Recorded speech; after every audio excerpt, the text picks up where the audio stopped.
Hey everyone, welcome to another episode of Homies Helping Homies. This show is all about taking wonderful, beautiful, creative, talented human beings and getting them paid for their hard work and dealing with the multiple shenanigans that are going to be happening tonight. We have a great cast for you, and one by one, I'm going to have them introduce themselves and how the money raised tonight could actually benefit them and their business and their brand and everything. So starting off with the ever dreamy Renee from Dragon Rock RPG. Hey, thank you very much. Yes, my name's Renee. I am a writer and game designer, as well as role player, up here in Toronto, Ontario, Canada. I work with my partner Daniel for Dragon Rock RPG Design. You can find us on Twitter and Instagram by just searching like Dragon Rock RPG. You can also search our stuff for DM's Guild with our name Dragon Rock RPG. We've just released a new Barbarian supplement that I think you should check out. It's hella dope.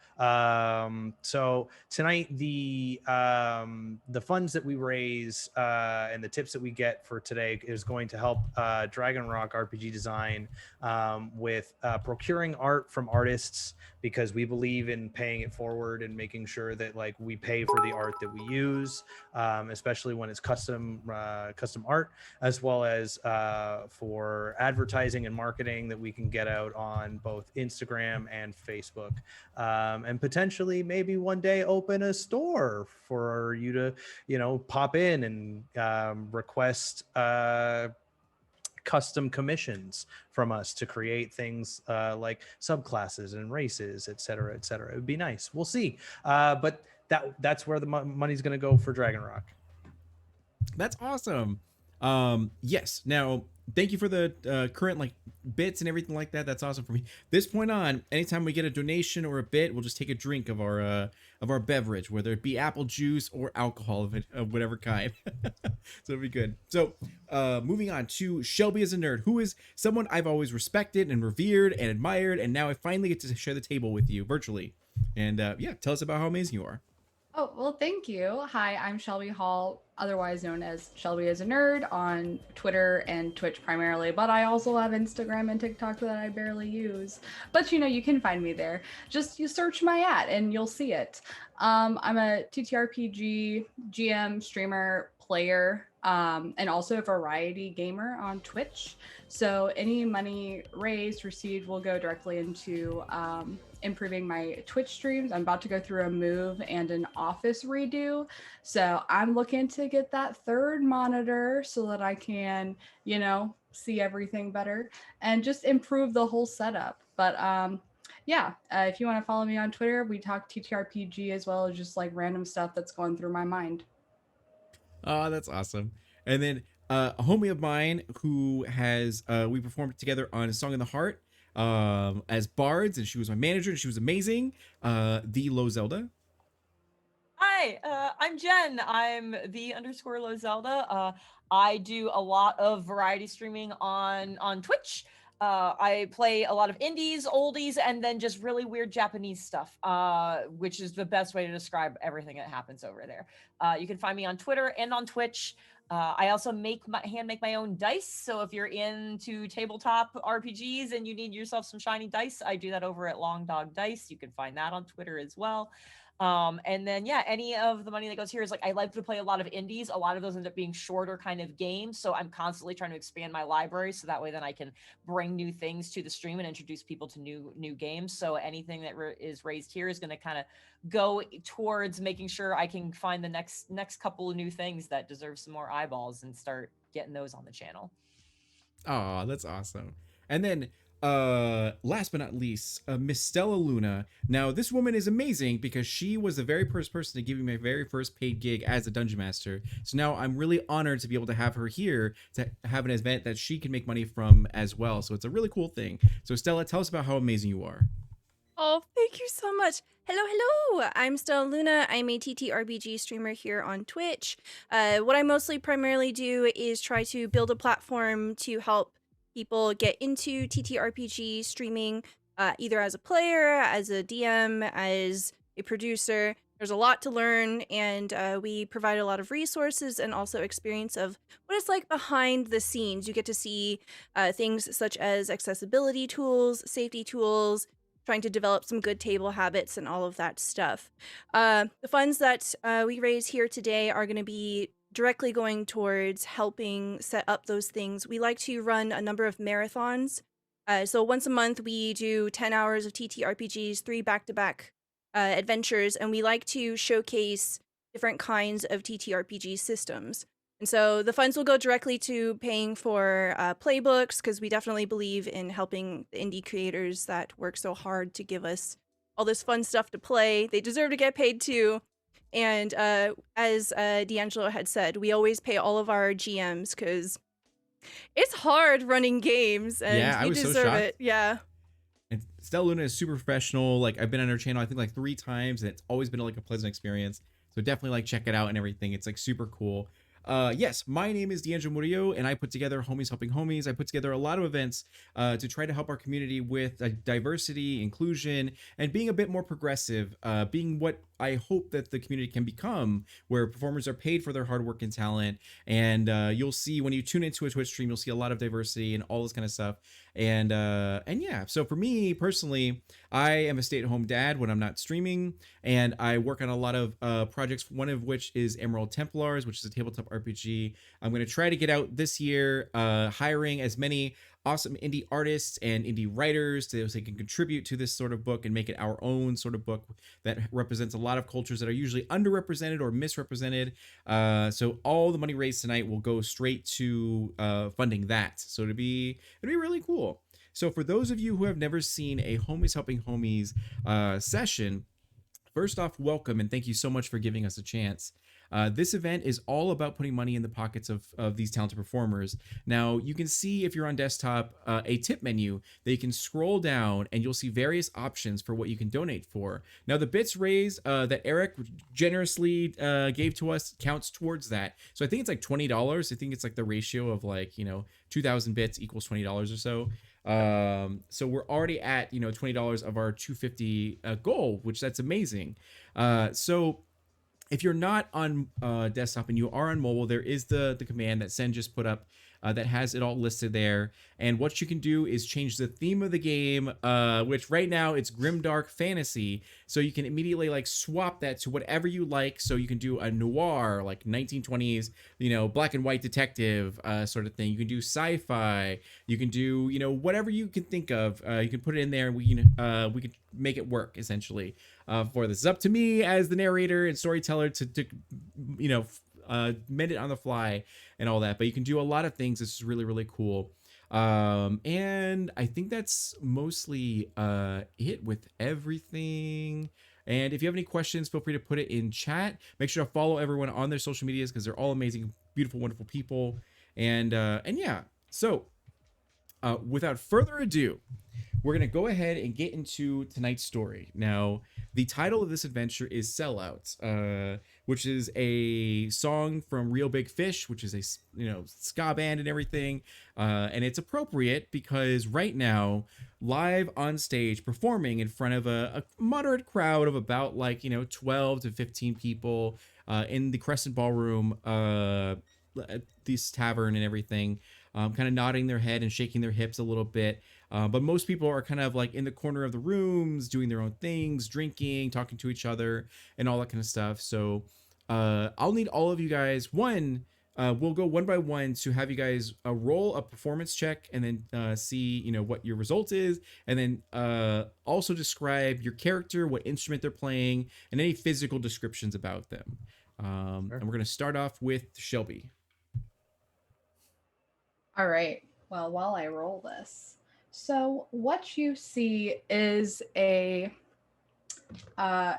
character. Oh, that's a bad roll. Is a character who has a flute in their strong, veiny hands. They're just puffing away. These muscled arms, as you see an Earth Genasi that has long purple hair and crystals, very much like these on my face, growing almost out of their skin.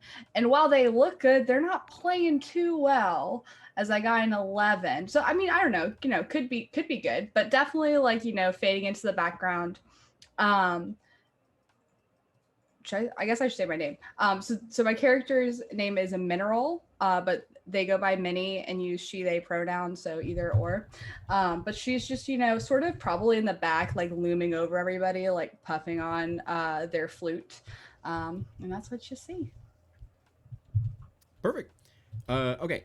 So, really quick, we just got a $25 donation from Godfather Wraith, which I really, really appreciate you. Did you let us know if you want happiness or drama? And you specifically picked David Growl. So, whatever you choose will affect that character. And we're gonna go straight over to David Growl. All right. Off to the side is a looming, almost 8.5 feet tall Minotaur warlock. They are currently wearing this kind of strange ensemble. It almost looks like a butcher's apron over their robes, and there are some suspicious dark stains on it. And they are currently just absolutely shredding on a lute.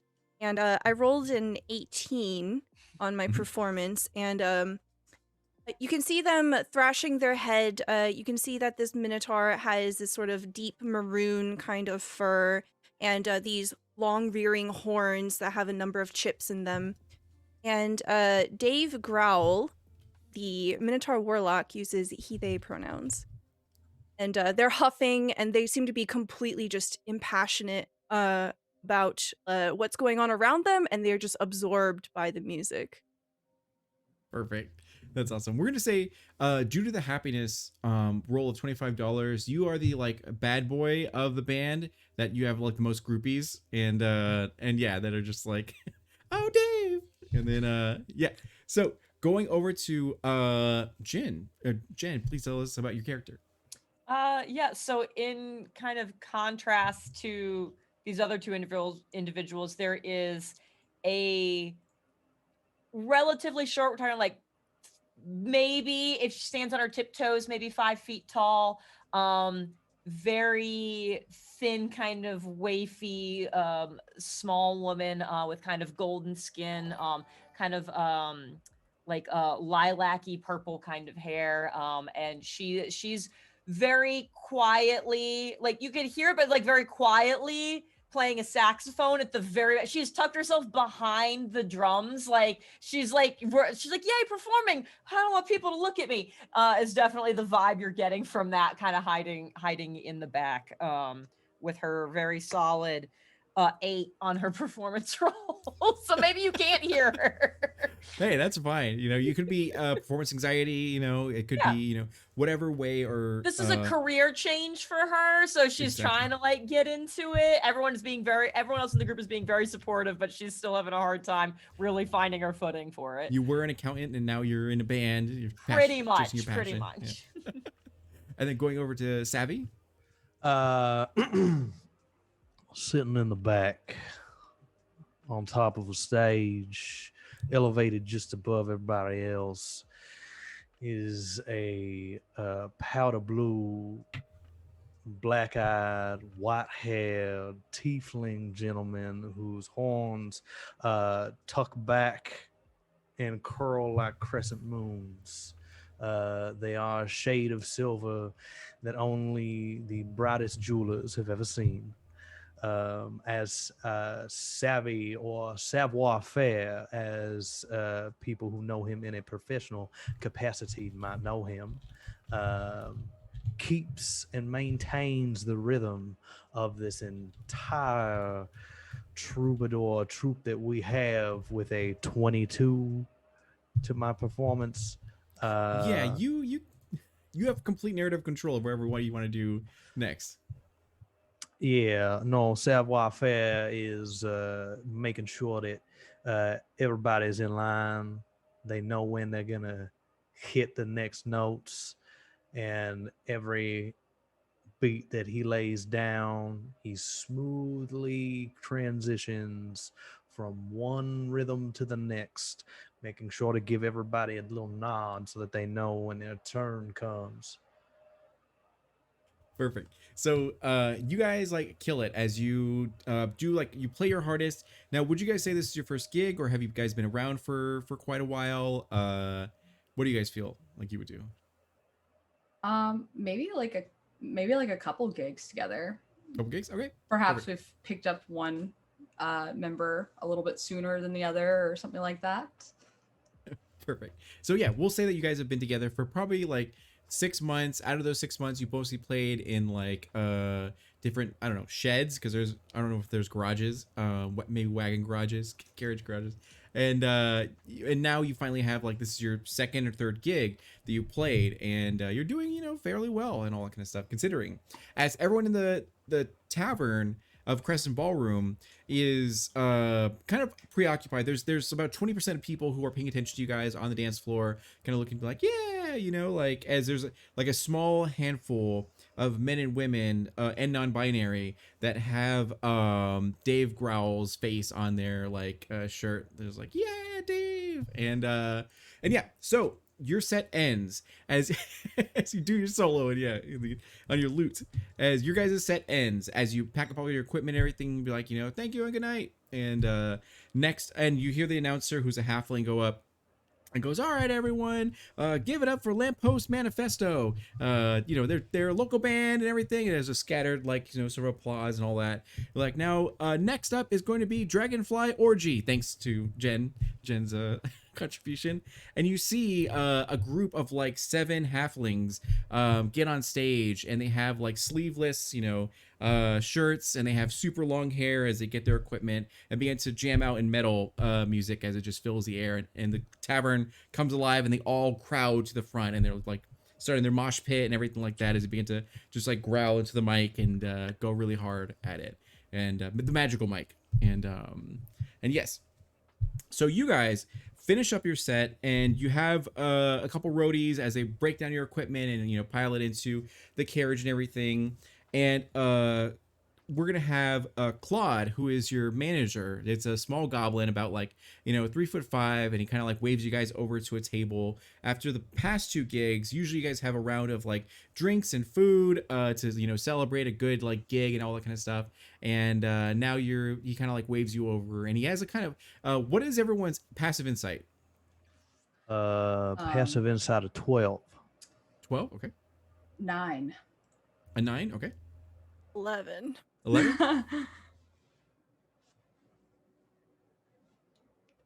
Oh, you. I have a muted mic. I have a 16. Yeah. 16. Okay. Oh, I was like, wow. no one's as All right. excited about the 16 as I am. Oh, I it's know. because my mic's It's like, red. whatever, Jen. 16's not Yeah, good. that's fine. Whatever. Okay, so Ben apparently doesn't have a high passive perception, so. anyone with a 12 or above would have noticed that Claude's face does not look happy. He kind of looks very solemn, very glum, like he's about to give you guys bad news.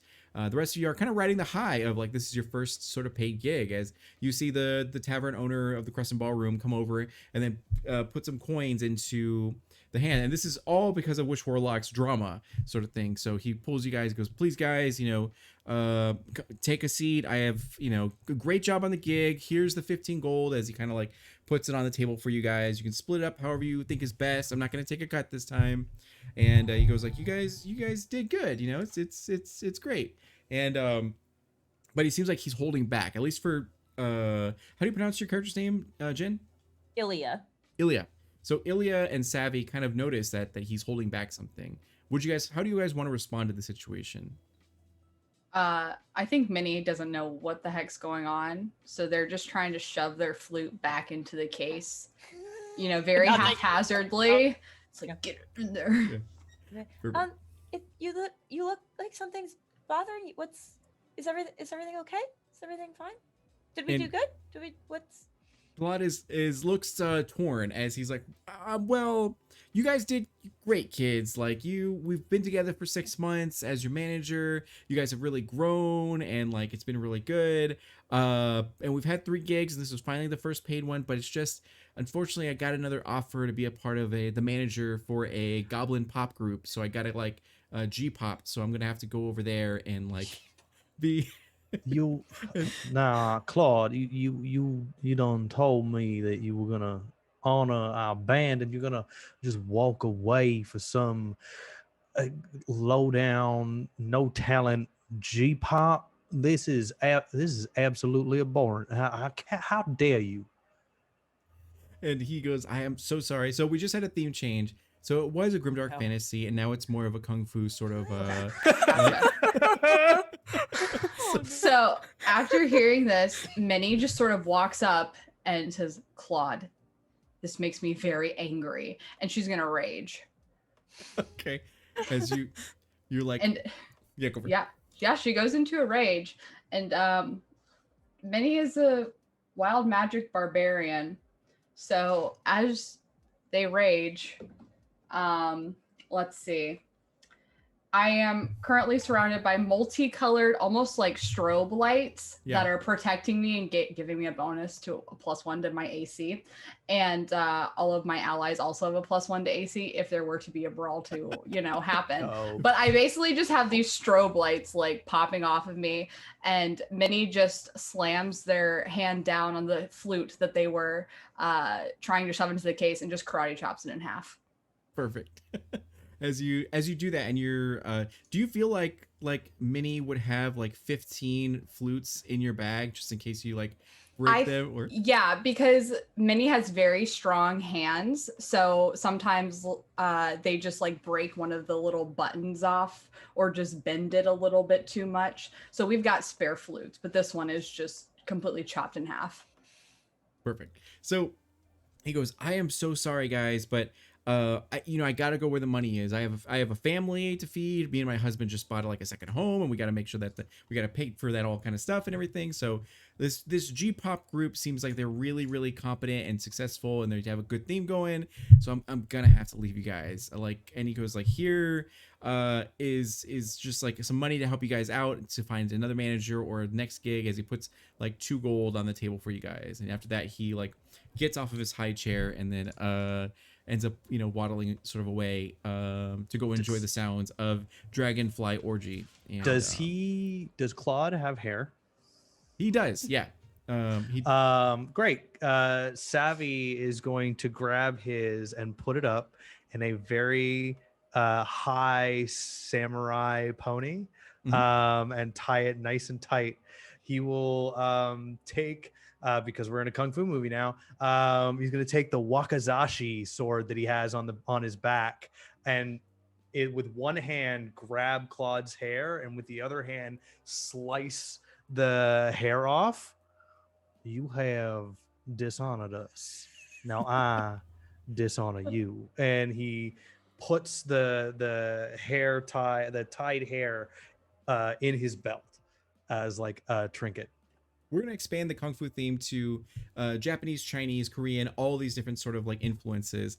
That way it's like easier to pull upon different like sort of things. So yes, as he's like, and he like thinks about it, and he kind of looks over to Minnie, who is like essentially a WWE wrestler, and he's just like strobe lights. She's probably just to like keep the rage up, just like sort of like dancing back and forth a little bit. Yeah, as like lights are pouring through, and then like you got to get that checked out. As he like escapes into the fray of the mosh pit and all that kind of stuff. So I think behind Minnie, like in contrast, there's this like just this dark shadow of Dave Growl, and the way that they stand when we're not performing, they just sort of like hunker over, and their hair just like deliberately drapes over one eye, so you can't see one eye at all. It's kind of like a Highland cow in a way, and they just kind of like sit down and just begin meditating.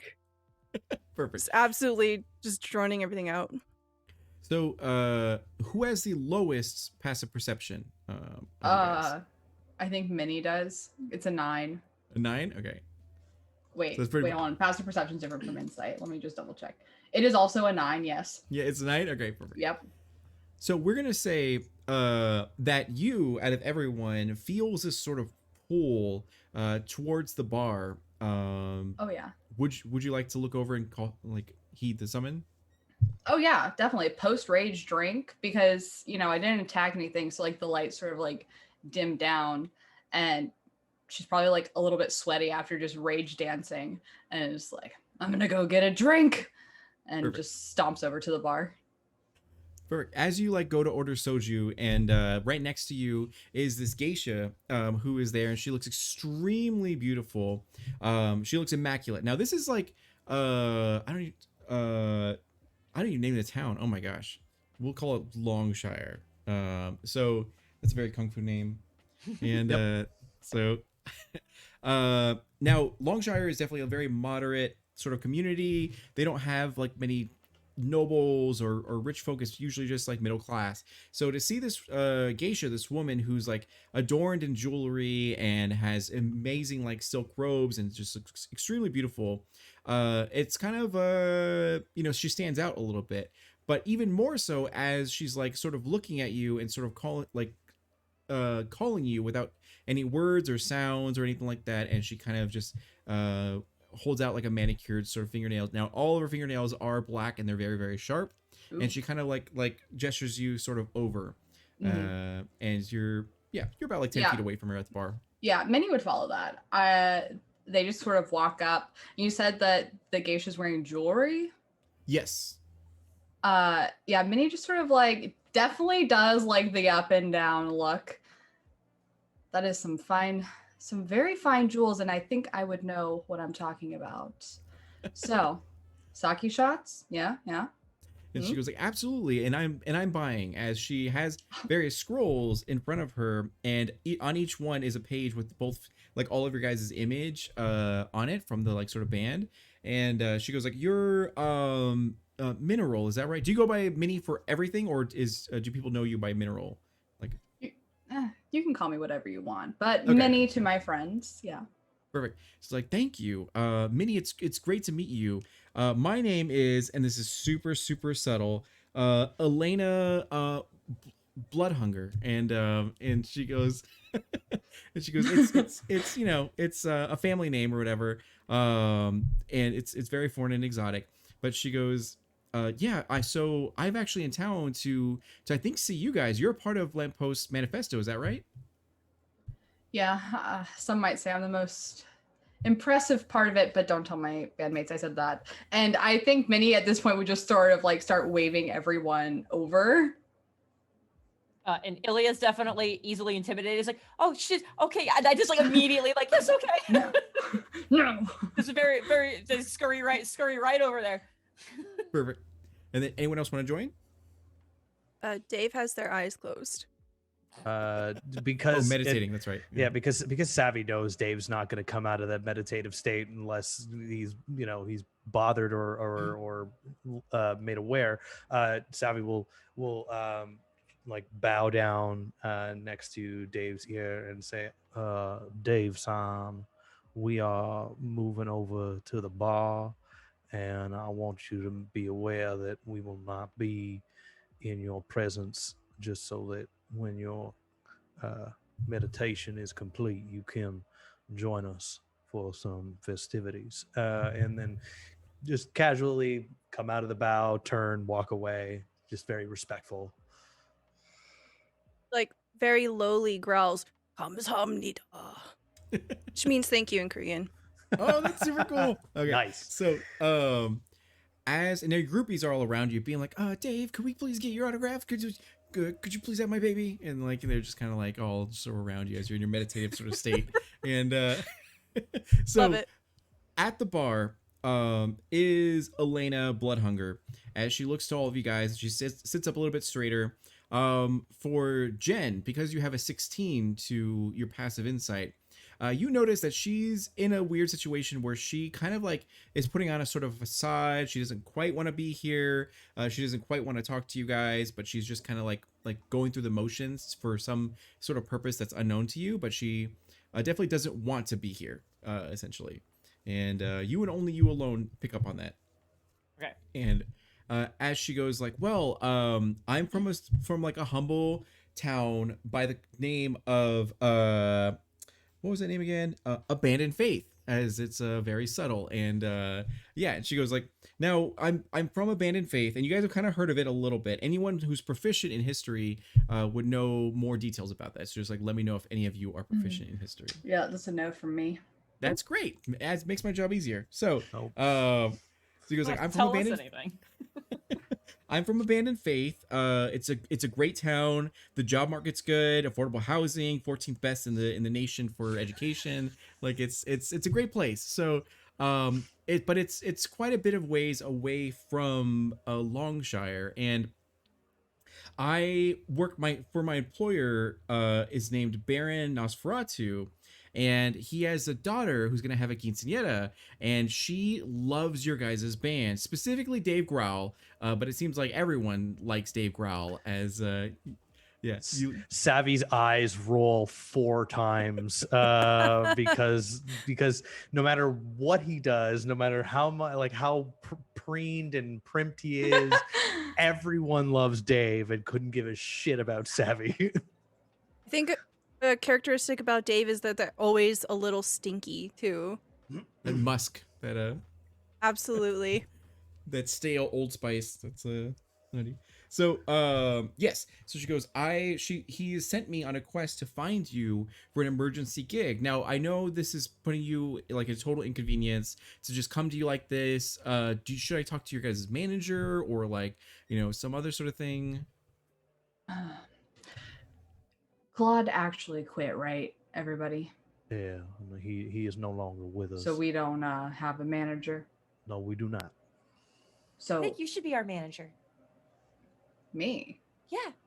What, Nobody's gonna say no to you. Does anybody second this? I'm the only one who can possibly second this, and he just kind of like points back to where Dave is sitting, like quietly. Yeah, absolutely, Minnie. You are you are an indomitable foe. So why wouldn't we want you to be the manager? You intimidate whoever you come across, and that's the most important thing about being a manager is that you get your money when you ask for your money. I thought I was quite pleasant. Well, I mean, both those things can be true at the same time. absolutely. All right.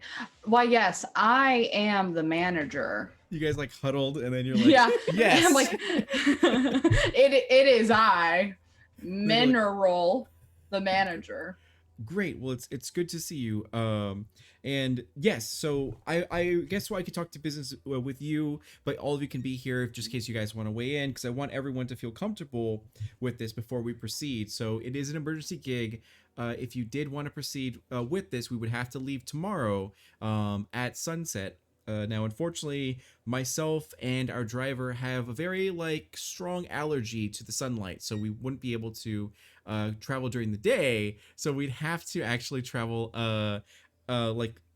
at first dusk tomorrow. So as far as payment goes, we would take care of transportation. That's not an issue. But as payment goes, we would pay you 15,000 gold to do this, with 1,000 gold up front. Now, for you guys, 1 gold piece can feed you for a week, as you are sort of know. So 15,000 is a lot of money. You can live off that. So many weeks. That's a lot of money. Yes. So now, if anyone wants to do a history check to figure out, because you've never if you're not proficient in history, you've never heard of Abandoned Faith before. That town, it's not even anything. Yeah, that you've heard of before. 15,000 gold, and then the travel time is about 3 days, and we're paying you extra because of the emergency show. We're going to take care of your transportation, and we'll escort you there with all of your equipment and all that. And yeah, so does that sound appropriate or okay with you? Yeah. And Dave, whenever you want to enter the scene, you absolutely have narrative control to do so. Yeah. Okay. Yes. In fact, I think the second that a numerical value is muttered, Dave just kind of has the, seventh sense of getting paid and just Money. immediately begins to rise. Yeah. We And call it's that just the like- Skrilla sense. Absolutely. Just kind of hovers, flexing behind this individual.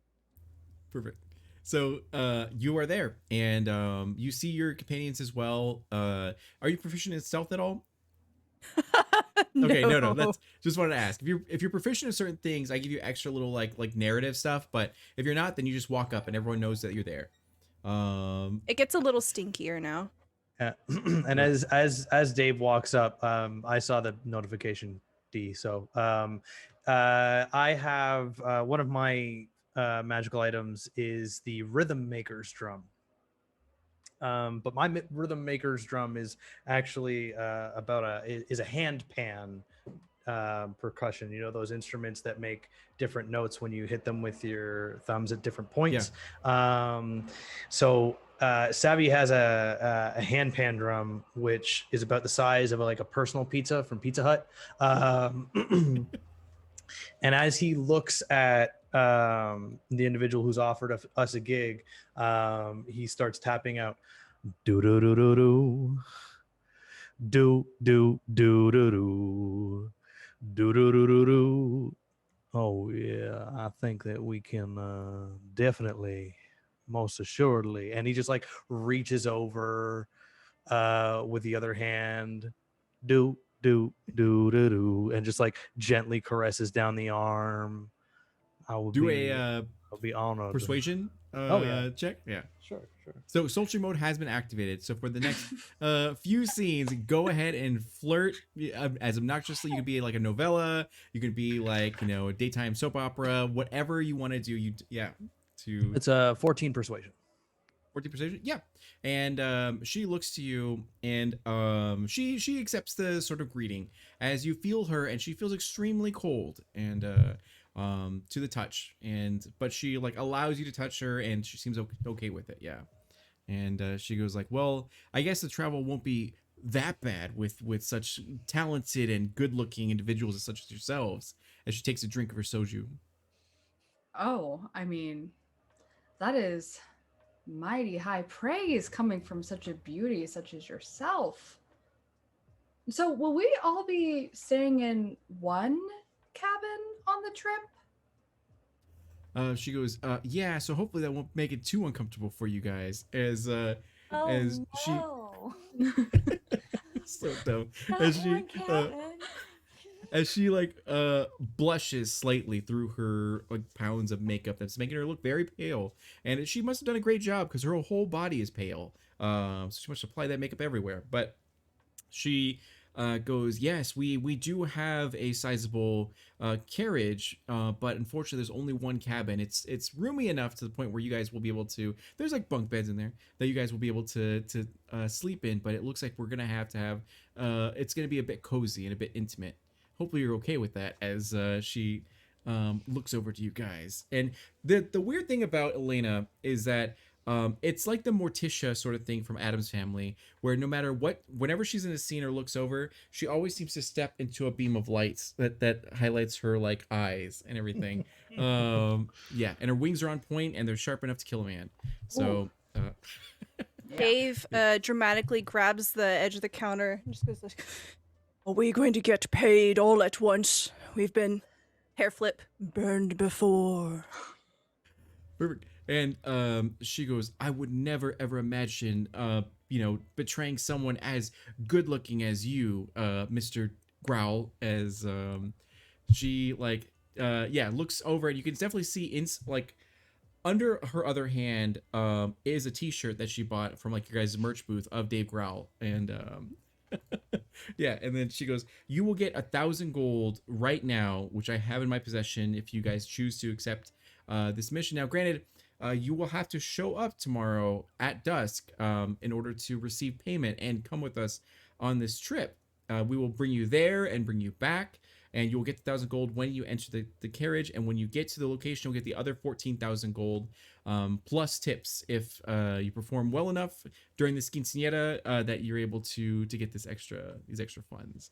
Oh, well, I think as the manager, I speak for the group and we accept. She goes, perfect. As she reaches into like one of her robes and then fishes for something and then pulls out a scroll and then unfurls it, and it's like a Little Mermaid like scroll where it's like super long and winding and has a bunch of like text into it, both in common and goblin and elvish and dwarvish for like linguistics purposes. And she goes, just sign on the dotted line for all of you, and then we should have an agreement. Now this document is very, very long. If you have a high like insight and you would like to roll it or anything like that, you can absolutely do so. Otherwise you can do investigation, whatever you feel is appropriate narratively. Gonna have to look at that insight then.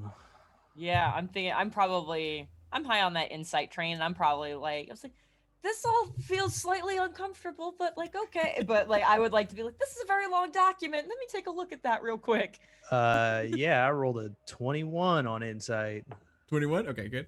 So wait for I rolled a 23. 23. Perfect. So you guys look at this document closely as you pull out, like, because you're in a band and it's super cool to do so. You pull out your double monocles and put them on and like check out the document, and you can see there's various information here, being like, if you are killed on the trip, we're not liable. We do guarantee that you will be returned if you survive. This sort of trip.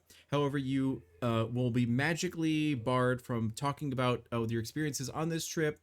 You cannot tell people what happens when you get there and all that kind of stuff, and you literally will not be able to do so while you are during this trip until the contract's completed, and you will feel a bit of pain if you push that magical barrier, and if you try to break that barrier, or it nullifies the contract and all that sort of stuff. So for Minnie and Dave, you can try to do an insight check or investigation check to get as much information as them. Otherwise, it's just a lot of words, and all you can see is a big, huge, like 72 font at the bottom of the scroll, being like, upon completing the gig for Yandere Nosferatu's quinceañera, then it will give you 15,000 gold, or 14,000 gold, and 1,000 up front, and all that kind of stuff.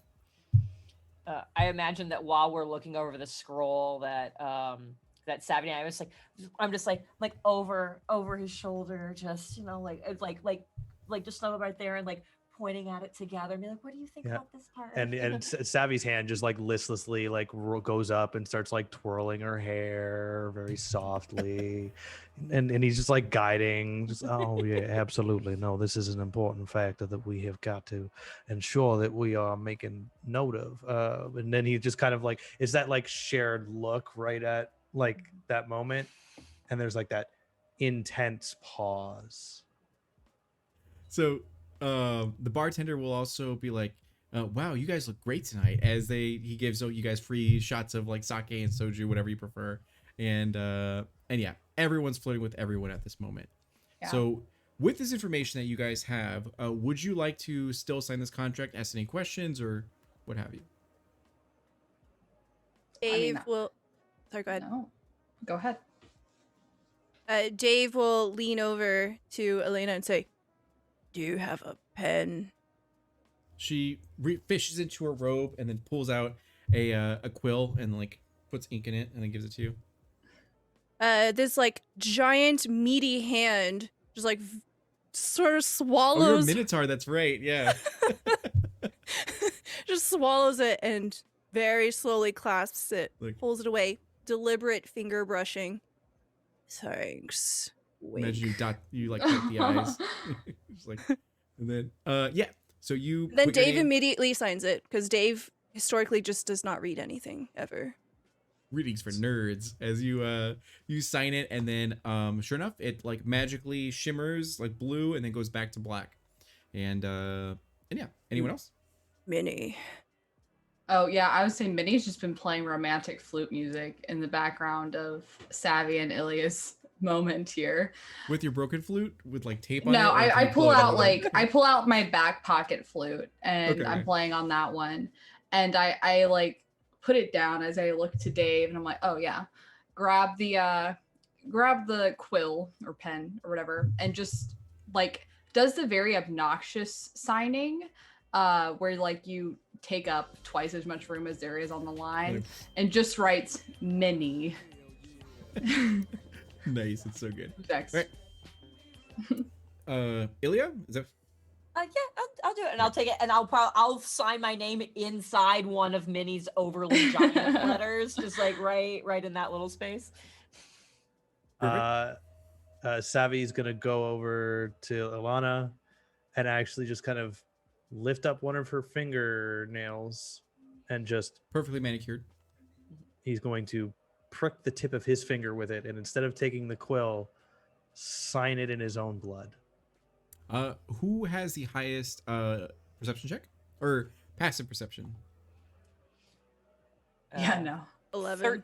13. Passive perception of 14. 14.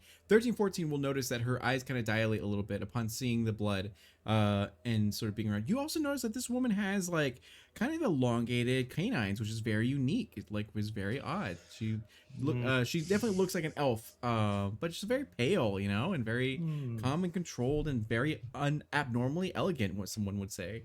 So Absolutely. Yeah, Minnie just thinks she's hot. exactly. Signs the name, and Okay. that's it.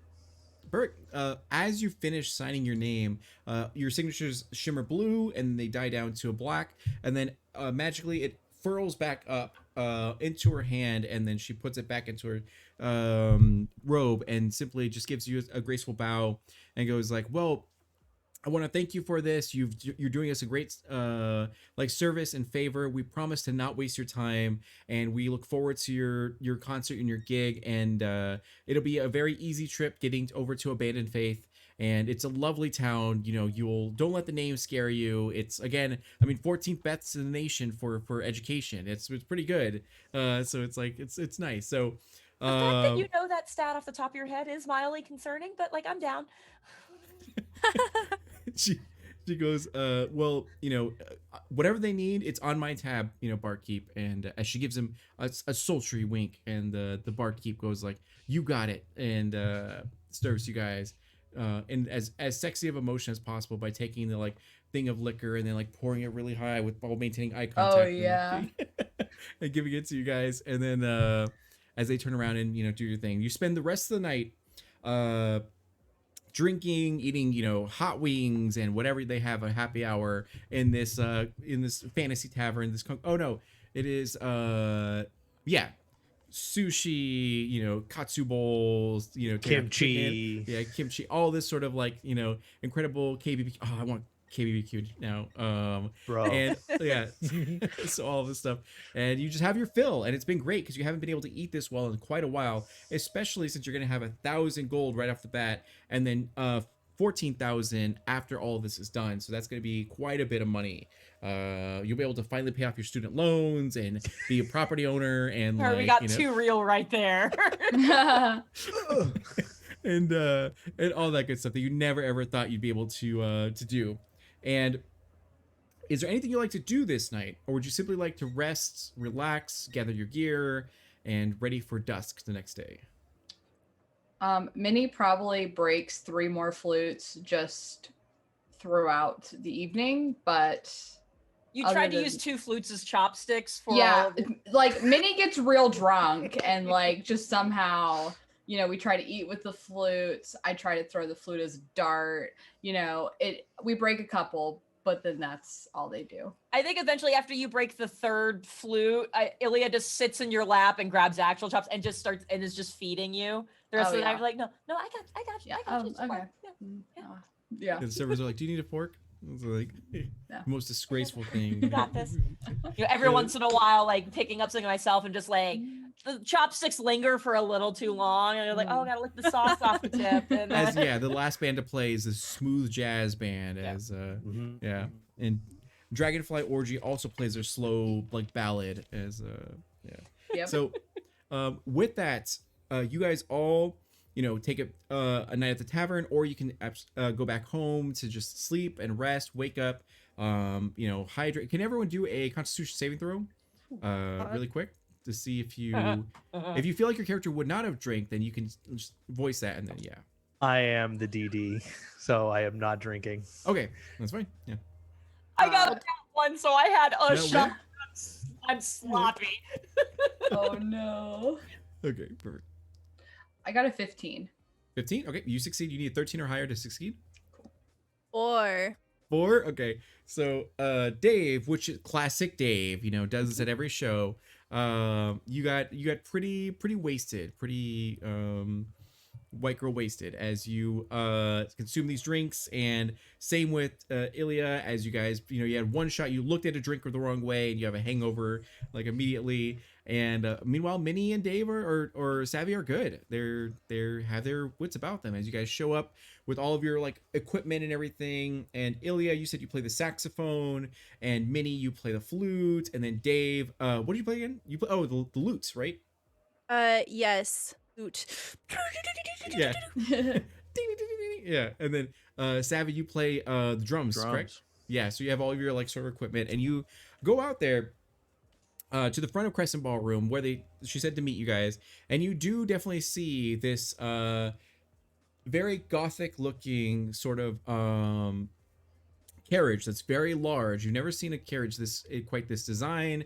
There is only one horse at the very front that's the largest horse you've ever seen in your entire life. That is very black, it's shimmery, and it seems like it also has like elongated sort of canines, and you didn't even know that horses had canines. It's definitely very, very odd. At the very head of this carriage, the driving it is this very large individual with a bunch of like robes on, and like his face is covered in sort of a mask and everything. That's a very happy sort of looking mask, and you see that the sun has gone down and night has arrived. So the carriage door opens as Elena walks out, and she goes, "Thank you so much for being here, members of Lamppost Manifesto. We're so appreciative and excited that you guys have, are going to do this." So she goes to the back and opens up the back, and then waves over the driver, and she goes, "Ed, could you please help them?" As he gets off, like you see him get off of this carriage, and it actually lifts up, meaning that he's weighing like a ton. As he walks over, he's about maybe 6'3", 6'4". As he goes over and gets your equipment and then puts it in the sort of back of the carriage, and Elena kind of guides you over to the like mid carriage, the cart, and she goes, hopefully this will be up to your like standards, and we have a lot of accommodations, we have a lot of food for you, and a lot of drinks to help you guys out during this actual trip and travel. As you look in, and it definitely seems bigger on the inside, as it's extremely comfortable. There are bunk beds in here. The thread count for these sheets are like a super crazy high, as it looks amazing, and it looks pretty luxurious. You've never seen anything like this before. And yeah, would you like to ask any questions or do anything, or simply just get into the carriage? Minnie's asking no questions. Like, hell yeah. Yeah, I'm like, all right, let's go. I have been taken care of, so why bother at this point? Exactly. Very good. You do notice that inside there are like some bookshelves of complimentary copies of Sailor Goblin, one of your favorite like Goblin manga that's in here. As you like look through it, and then you're just like, oh hell yeah, I don't have this issue, and you're pretty much enjoying it as Elena joins you. And she goes, now I do want to remind you guys that like during the nighttime, Ed is going to drive the whole time, and he has a very strong relationship with his mount Bubbles, who is his like prize horse and everything. And that horse definitely does not look nice. It does not look good at all. It's very muscular, it's very strong, but abnormally so. It seems like something's kind of weird with it. Okay, so Ludus, let us know what kind of accent you want someone to have, and who you want them to have. I feel like a sniper, just like laser pointer is like pointing over like someone to do it. So they go, so during the nighttime, Ed will drive. No worries at all. You guys can sleep. That's fine. But when day breaks, again, him and I have this like a very strong like allergy to the sunlight, so we just cannot participate in anything in any way, shape, or form. So you guys will have to drive the carriage, and I do that Spanish. So David did Dave Growl. So as best of Latin accent as you could do, Latin Lover, or like Antonio Banderas, Salma Hayek, however you want to do it. It's good. Opening Google. So it'd be good. So yes. Dave just proceeds to not speak for the next 2 I know, hours. right? Yeah. I know ASL, and I'm gonna go ahead and use that now. Yeah. So, you guys are in the carriage, and she's telling you this as Ed begins the journey. And heading down the road, you guys can look outside the windows, and you can see that the town of Longshire is in your rearview mirror or so, and you just begin to travel throughout the night. And she goes, yeah, so one of you will have to drive the carriage, and we're going to be sleeping in the very back. You don't have to worry about us. You don't have to do anything. Ludus, let us know who the next person is for an accent that you want them to do. And And you can change accents of someone else too. So if like Stella is like, please someone donate to change my accent, then you can do so. Please, and you can give someone them your- change my accent. So- I am begging you. some suggestions are like, Italian, Russian, German, Minnesota, Minnesota, Minnesota. There we So- go. Southern New more my Jersey, speed. Valley Girl, any Oh, of those, Valley Girl. just to throw. Valley stuff. Girl's a good one. So I can do 4 voices, and Valley Girl is one of them. So there we go. I feel like that's the safest one, yeah. Exactly. They go, yeah, so we're gonna be in the back. There's a very special back room where we sleep, and you don't have to worry about anything. Just only get us in the very, very if it's like Minnie. Oh, Minnie could probably be Russian. Okay, so Minnie, you're now a Oh. Russian accent. Oh so- boy. So what you do not know is I work for Russian woman while I was in high school. So this is very good. Good, perfect. Okay, good. Yeah, Ludus is giving everyone the accent, so Oh, just God. let us know what you want, and then we'll go ahead and Oh, go no. from there. So, there's a back room. We're gonna stay in there during the daytime. Please only summon us if you absolutely need to. Savvy is gonna be Valley Girl. So Oh my god, like so good. Thank you.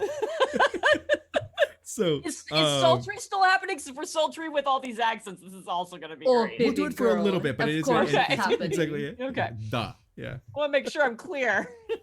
So yeah, and we're gonna ride through the night. Everything's gonna be fine. You're gonna be super, super good. Now remember, in the contract you guys signed, you can't tell anyone about what you're doing here, because like the Baron and his family like privacy, so you can't really talk about it. Just say that you're hired for a gig, you're traveling musicians, and you're on your way to perform in this next sort of town. If anything gets out of control, just let us know. We'll be able to sort of help you out. But for now, you can relax and have a good time. And once again, there are a lot of drinks here. There's a lot of food here. There's elfish bread and chorizo burritos and everything and all this kind of stuff. So and yeah. So what would you guys like to do? Would you like to ask any questions or anything? Well, is there complimentary drinks on this trip? Absolutely. There's soju sake like you saw before, and there's also Sapporo and a bunch of other different drinks that you can partake in. Yeah. And Ilya, you now have a French accent. Oh, what you do not know is I do not have a French person I work for in high school, and you're going to get this. That works. That's perfect. Okay. So would any of you like to, I know that you guys just all got accents. Would you guys like to say or do anything as you are partaking in Oh my god, totally. I would just let me tell you, this place is so busted. I just want to let you all know that like this whole place could be so much better if they just let me take over the decor. It would be so good. But I don't want to give anything away, but that Ilana girl, she made me feel so like ill. It was like ill. Savvy, I think that this is being very rude. I don't know where that inflection came from, but I think this is a nice place, yes. I mean, it's block out the sun. It has complimentary drink. It's very good. Beggars cannot be choosers. So Stella, your accent just got changed to an Australian cowboy. Oh, okay. I can work with this. Thank you. Oh god. Okay, perfect. Let me see here. So, Ludus, you donated $40. Let us know what that is. Heard we wanted sultry with access. Okay, so sultry mode is now activated and extended further. So Elena is actually going to be up at the front of this cabin with Ed, just like talk with them about the mission, all the kind of stuff and everything like that. If you'd like to, you can do a perception check to try to understand what they're talking about. Go up there and ask some questions blatantly, or stay in this cabin and talk with one another about everything that's sort of going on. And she did give you a map of the surrounding area and the kind of like the travel route, and be like, during the day, here's the map of everything. You know, Bubbles knows his way, so as long as you don't diverge him any way, shape, or form, you can do so, as you please. And there's another narrative detail that's just like fluff is that there are a lot of oni that are depicted on the inside and outside of this sort of cabin that are just kind of like carved and everything, and like black and red. And yeah, so anything else for you guys? Eh, what the fuck is this? Like, Dave, you are the one in immediate area who she's talking to. What? I think you are the smart one. Yes. What is this? Am I the smart one? Do I know what this is? Yeah, you guys can kind of see that the no, actually no, sorry, these is all foreign and exotic to you. You've never seen these this type of artwork. You've never seen this type of carriage before. It seems to be very foreign to you guys. Yeah. I look at Minnie and go, fuck if I know. Well, I think I like it. I think I lost the accent there, but I like it. I like it. I need some more to drink, But other than that, I think that we're in very good shape here.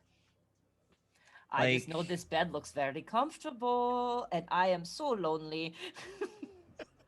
To be honest, Minnie, nothing looks better than you do. Oh, well, this pleases me much, yes. But As I do will think I I. saw a moment happen earlier between you and Ilya. Well, I mean, she. Perhaps we should take a page out of what was that band's name last Dragonfly evening? Orgy. Dragonfly or Jay.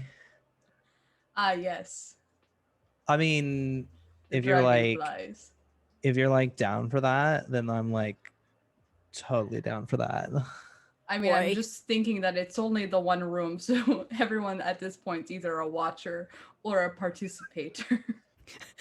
We'll make it'll be a banging trip. Fuck. And if Perfect, that's it.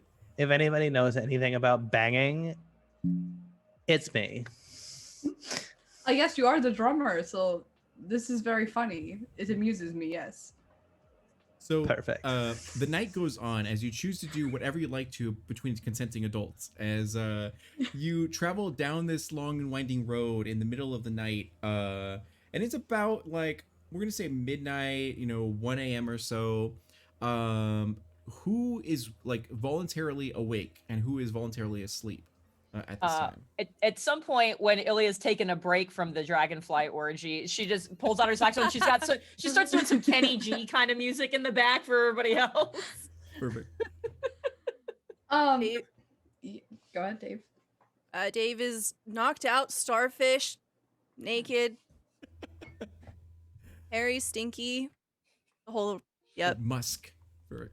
Minnie?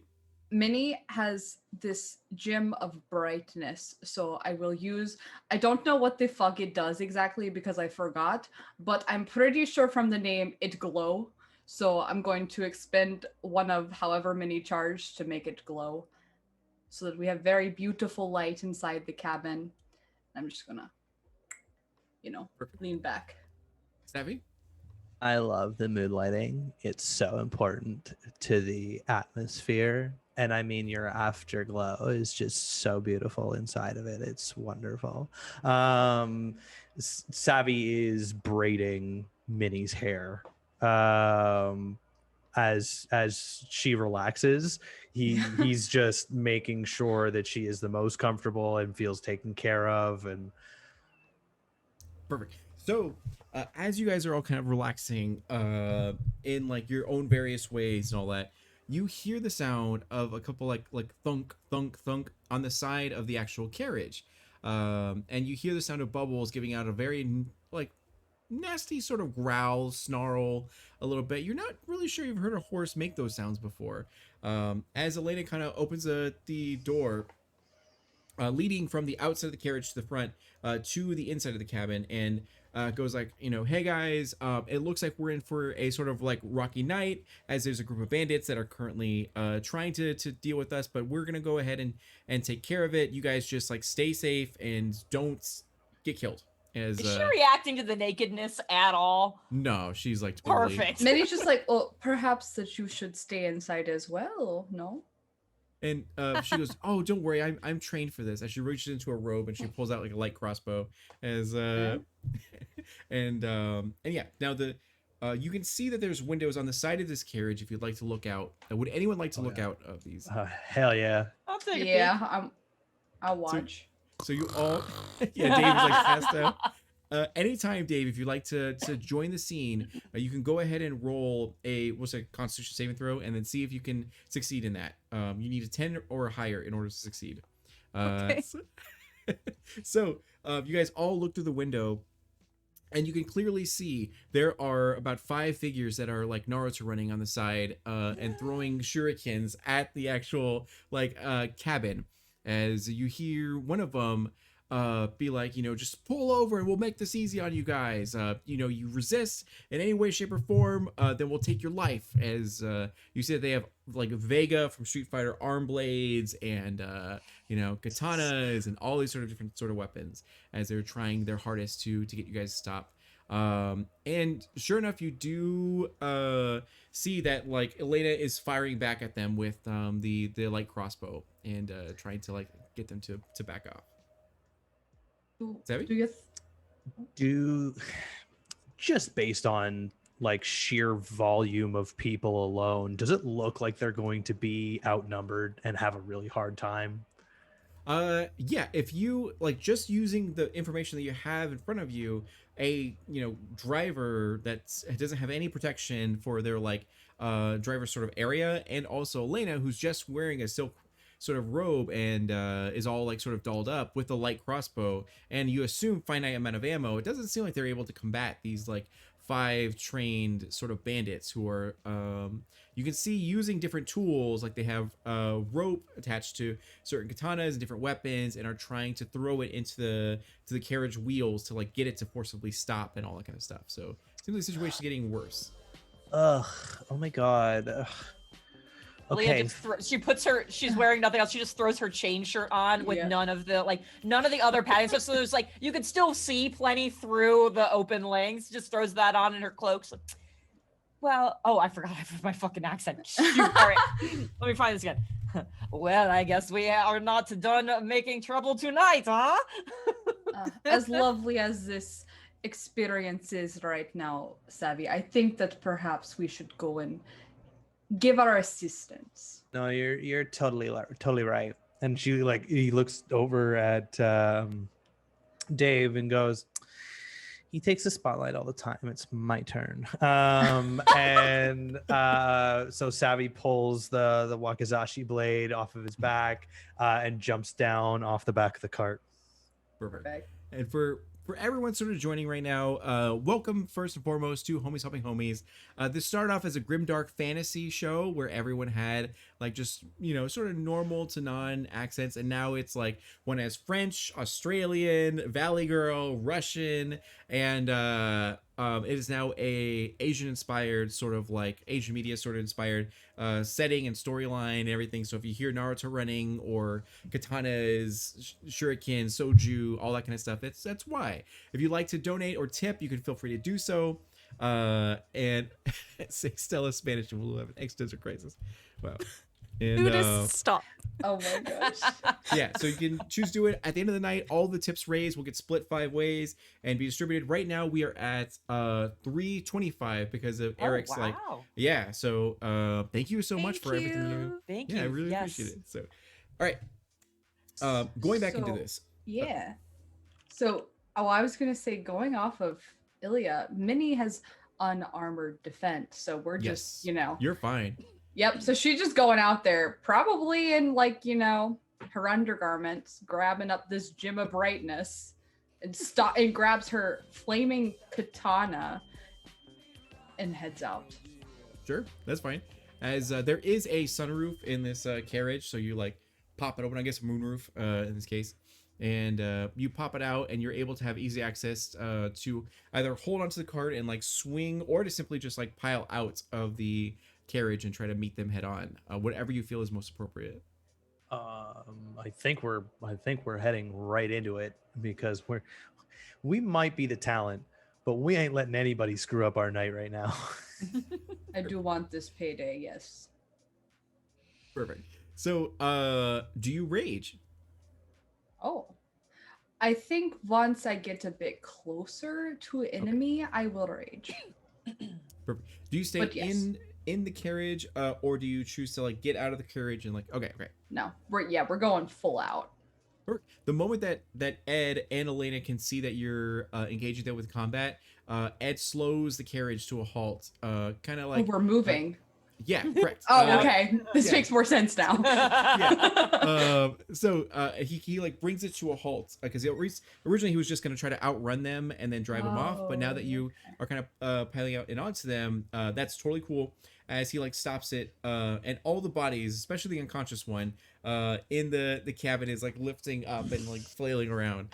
So Dave, go ahead and do a Constitution saving throw. I rolled a 20. A 20. Okay. I think Dave like jolts awake and he's like, is it time for round 2? As your pee-pee flails in the wind. Okay. The baby's arm just flops back and forth. So, okay, moving on. Everyone roll initiative. Oh my god. Do barbarians have an advantage on that? I feel like they Depends do. on what level you are. I have an A, so I think There you that go. Yeah, you have yes. advantage. Yeah. Well, that was shit.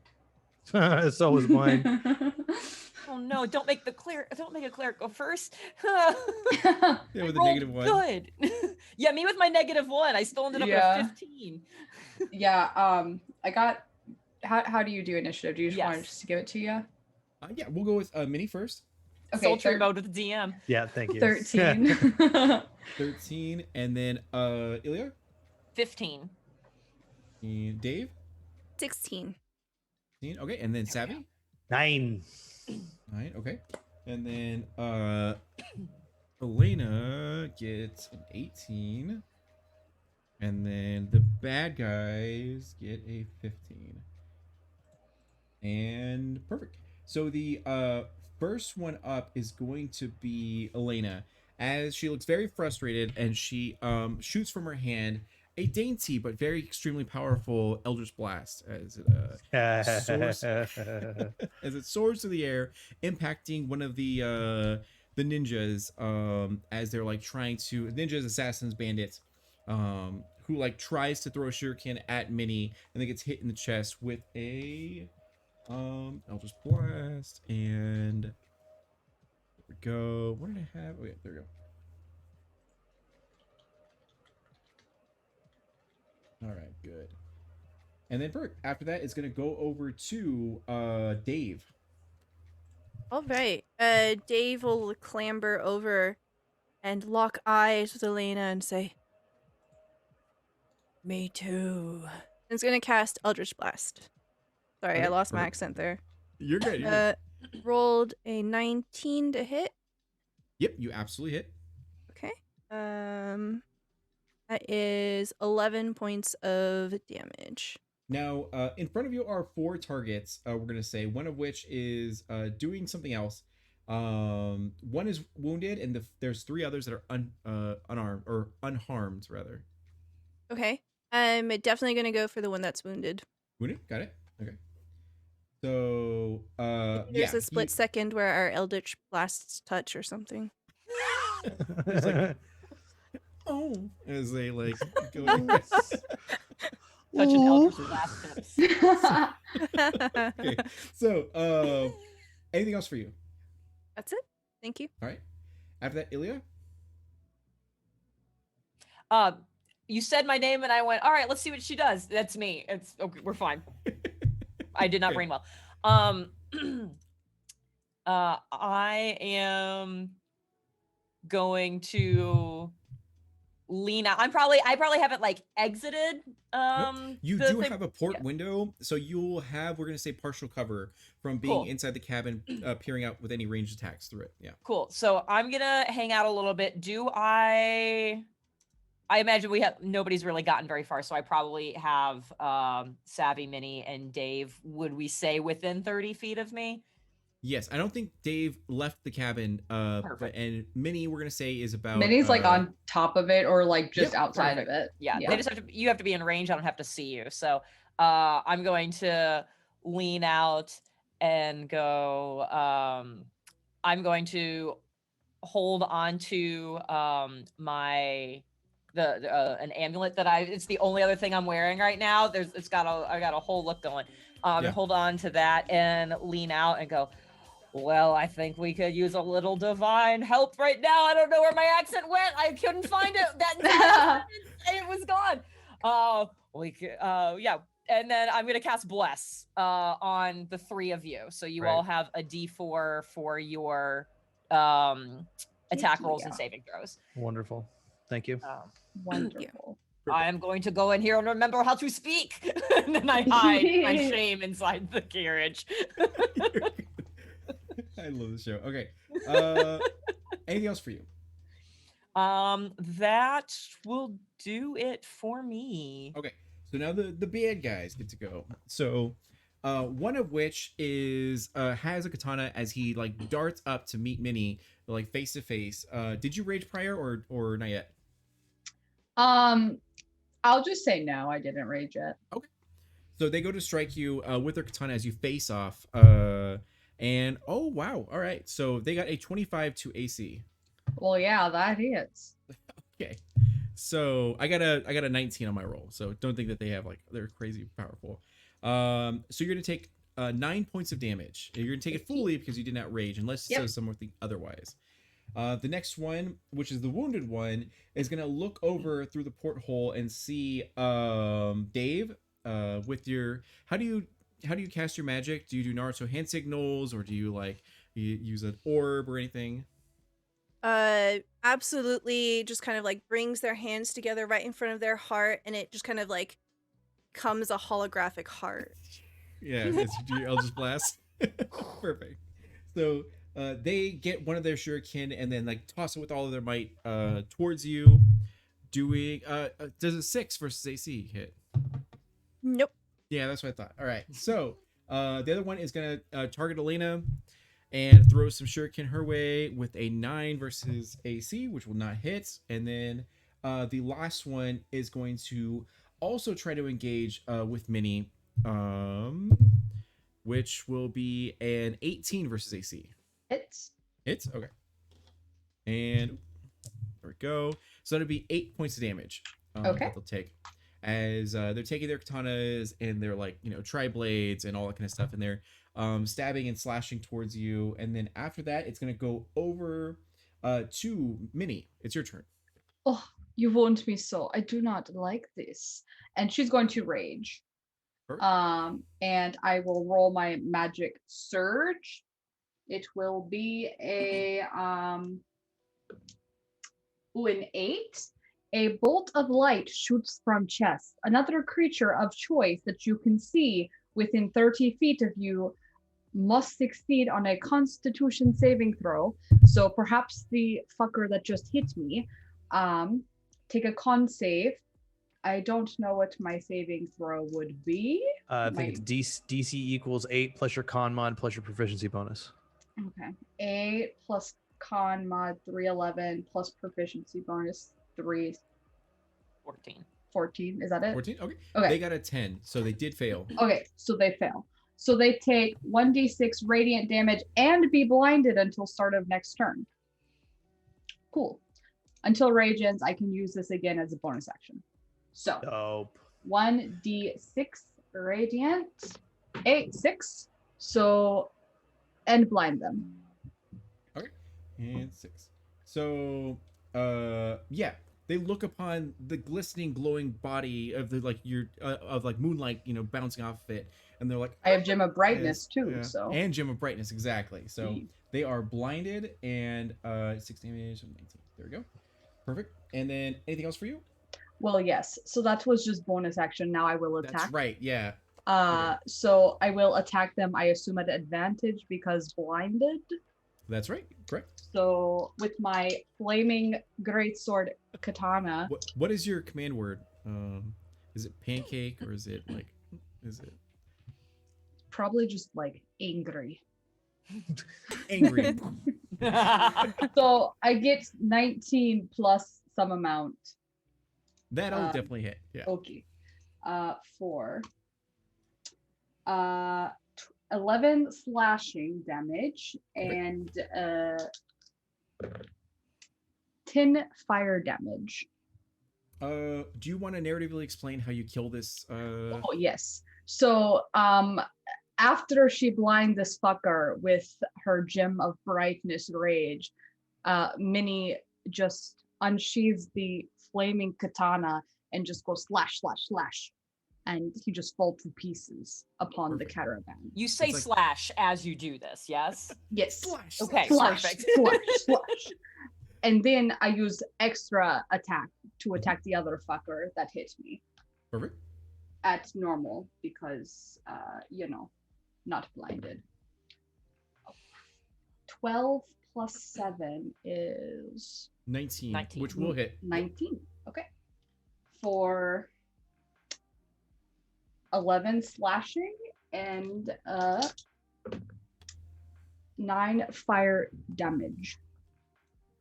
Perfect. Okay. Not that you've needed it, but remember you are blessed in case you roll. Oh, yes. Okay. Also blessed. Got it. So, you hack and slash one target. You turn around and use. Did you name your weapon, or is it just like your flame tongue sword? Just weapon.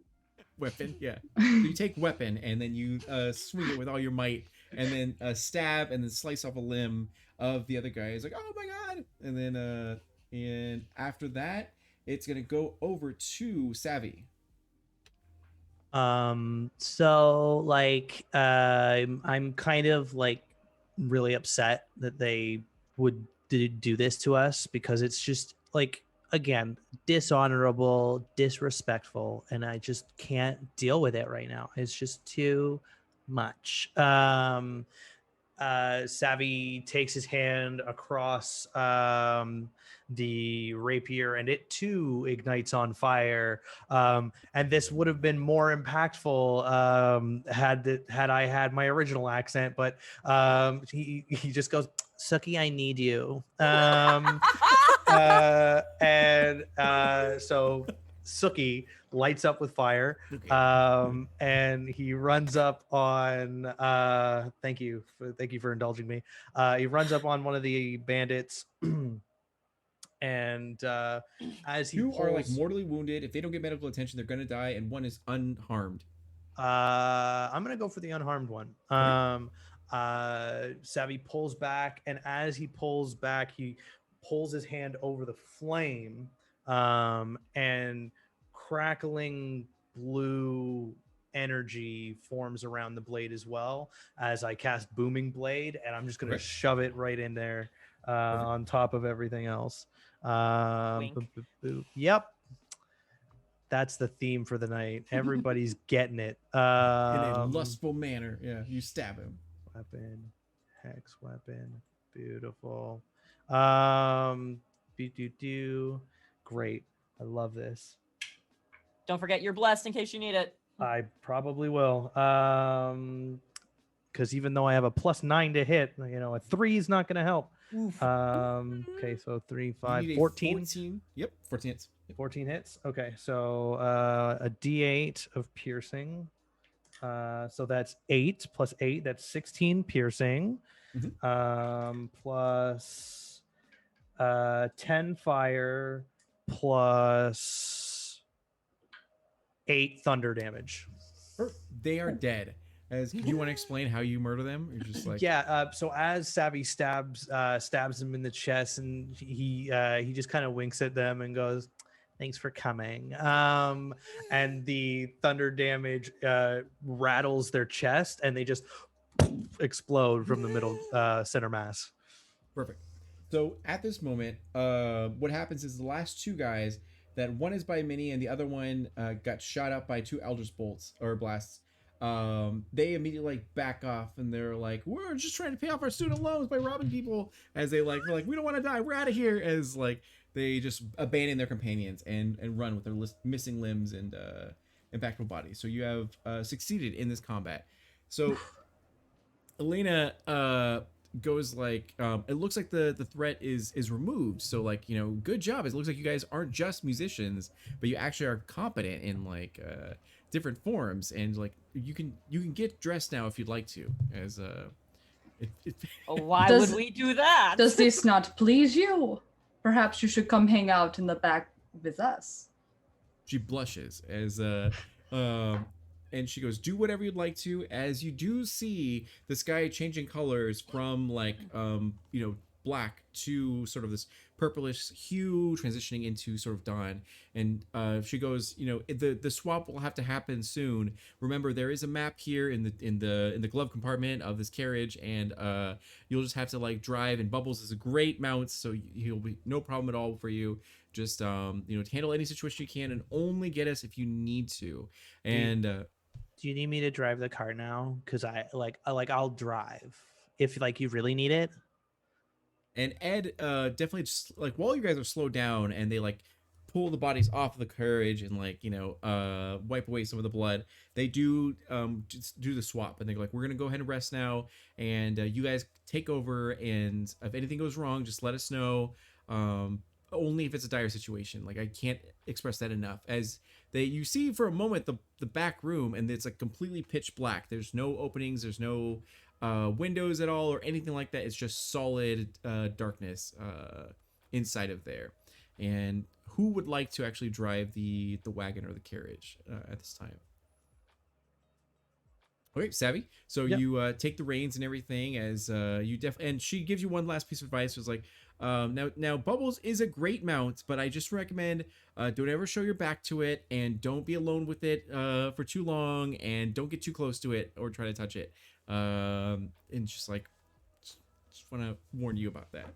And There are a Say lot the of same thing about Dave. And Dave just gives finger guns. you're sprawled Oh, out on the no, couch. Yeah. Okay, so what we're gonna do right now is we're gonna go ahead and take our break. It's gonna be only about 10 minutes. Thank you so much for all the donations, and we will be back in about 10 minutes. Follow them on social media and everything, and we'll see you guys soon. Can hear us. Welcome back, everyone, to Homies Helping Homies, our 4th episode to this wild and crazy adventure called Sellout, where a group of musicians from a small town called Longshire got hired to perform the gig of their life, being paid the most amount of money they've ever heard about, seen, or anything like that. But the condition is that they have to go into a very spoopy carriage and travel with the very, very unique company, and travel really, really far away into a land they've never heard of before to perform for a young woman called Yandere. And they have to, like, you know, do a great job and all that. But before we go any further, we're going to go ahead and go around the room and have everyone reintroduce themselves just to reset the room. And we're going to go ahead and start off with Shelby. Oh, hello. I am Shelby Hall, otherwise known as @Shelby is a Nerd on the internet, mainly on Twitter and Twitch, but I do have Instagram and TikTok that don't get as much love. But I am a TTRPG GM, player, and streamer, currently in the Treasure Hunter series with Level 1 Geek. I also do variety gaming over on my own Twitch channel, as well as like some D&D prep stuff. But you guys should come check me out if you're into TTRPG discourse, gaming discourse, and then just other stuff about my dog, you know. So come hang out with me. Yeah. So, Jen, my dear friend, I don't know if you read chat, but Chaos Cleric, your dear friend, donated the $15 and Friend's changed a your strong accent word. Friend is a strong word. to Uwu e-girl accent. I don't even know what because I have such a visceral reaction to hearing that. You got I it, you immediately just- mute it. So Uwu? I don't know if I have enough context to be able to even fake doing this. So Download now I'm TikTok more mad. and I just can start scrolling. I Just can go fake high French. pitch. Yeah. And just add uwoos everywhere. I And this too.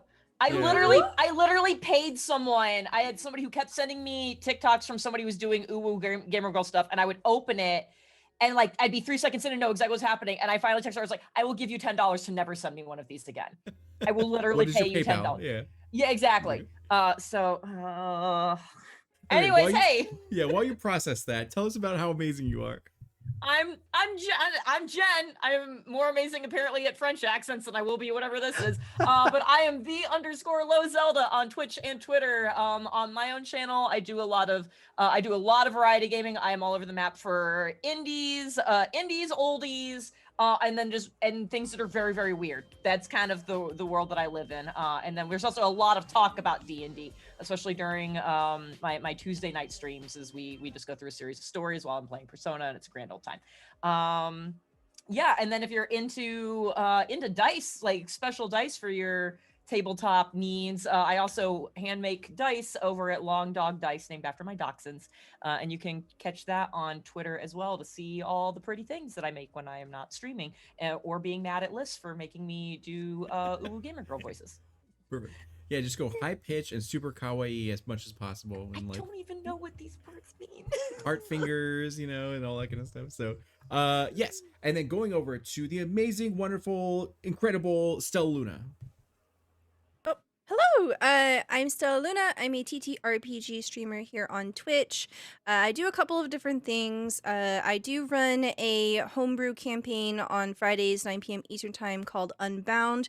It uses adventures from Uncaged Anthology. Uncaged Anthology is a collection of adventures that subvert tropes around mythological creatures and beings that are women. So it takes like this classic story of Medusa, Valkyries, Little Mermaid, and just tells them in a much more interesting and enlightened way.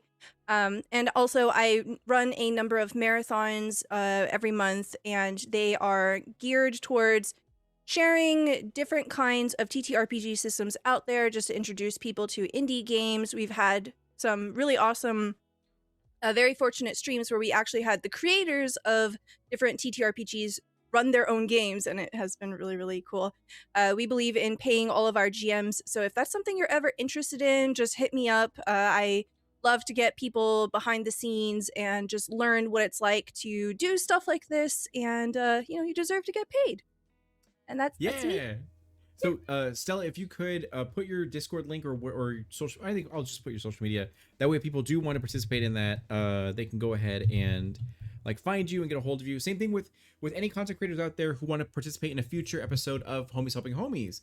Feel free to join the Discord and let me know, and I'll send you over to the not application, but just like Google Doc that we can put your information in, because I will pull different people in because I believe in everyone getting paid, like just like Stella.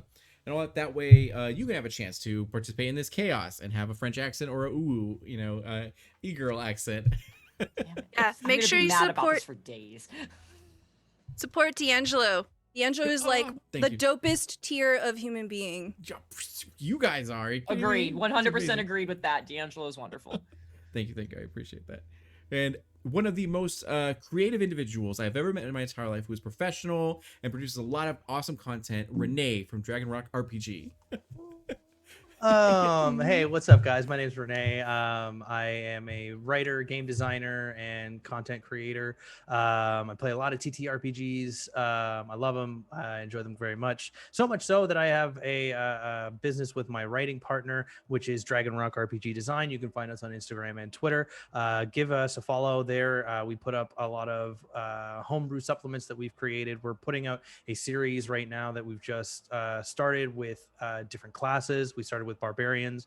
They're on DM's Guild. Check them out. Also, make sure you give everyone a follow on this stream. Everyone here deserves your follow. Trust me, they make really great stuff. One thing I would like to promote is that starting this Friday on the initiative order is going to be the Jasper's Game Day charity weekend, where we're aspiring to raise as much money as possible for Jasper's Game Day. And for those of you who don't know, Jasper's Game Day is a really great charity that raises awareness and funds for suicide prevention and awareness.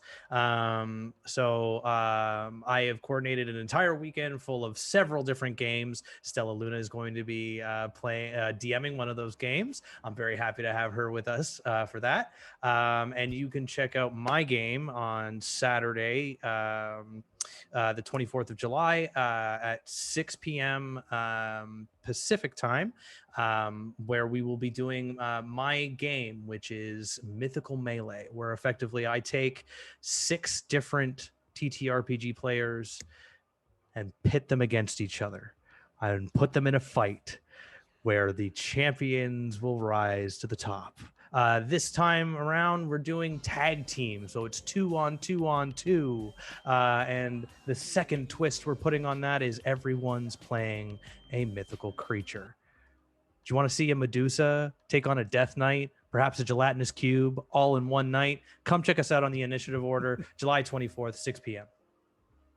Hey, that's so good. And then perfect. My name is D'Angelo Murillo, and I put together Homies Helping Homies. In the near future, there will also be like a rotating sort of thing of Homies Helping Homies, where they all work together. It's a co-op sort of venture. And there's it's still a co-op venture where it's Homies Hurting Homies, where it is a situation where I am trying my hardest to kill the players with hard encounters, hard dungeons, and the viewers can donate to help like the players or hurt the players, whatever they see fit, and we'll see like how good with that one is. That was probably gonna happen in a while because I need to find like really competent D&D players, which is probably like this cast, honestly, and then be able to like put them through a really hard dungeon to really flex everyone's abilities and all that. But for Homies Helping Homies, it is an event where it's silly shenanigans. It's all about comedy, all about like flexing those improv skills, as they've been doing a masterful job of this this episode, as everyone's have accents and the theme has changed from grimdark fantasy to kung fu samurai, you know, all these different types of aesthetics and sorts of storytelling and all that kind of stuff. And it's like really, really cool. So if you're on desktop, you can scroll down to see the tip menu. You can click it and donate whatever amount of money you'd like to. And at the end of the night, it's going to get split up between the cast. Everyone's favorite is always the accent change. So like if you like to change anyone's accent, feel free to do so. And it's going to be a lot of fun this evening. And yeah. So last we left off, you guys had just finished up combat. The dawn is approaching as the light of the sun is beginning to pour out and spill upon everything, as your companions Elena and Ed decide to get in this back room and go like just follow the map, you know, drive. You're gonna go to a town called Gentle Breeze Village. It is a, you know, like ghost town essentially, and you should be fine there, and just wait until nighttime. That way we can take over from there, because we don't want you to enter into any further than that without Ed's sort of guidance and all that. The road there can be very, very tricky. And if anything happens, just like try your best to get to Gentle Breeze Village and weather out any sort of oncoming storms, because there are some clouds in the sky and they look kind of nefarious. So like if that happens, just get to that town and play it safe. And now she is still there, like with the door slightly cracked open. Would you guys like to ask any questions or anything you'd like to do while you still have her? Minnie? Are we still in sultry mode? No, you're no longer sultry Okay. mode. Then never mind. I was gonna flirt. You but gotta no, pay for that. Yeah. The extra content, yeah. As my wife likes to say, no one says he's feet for free. Exactly.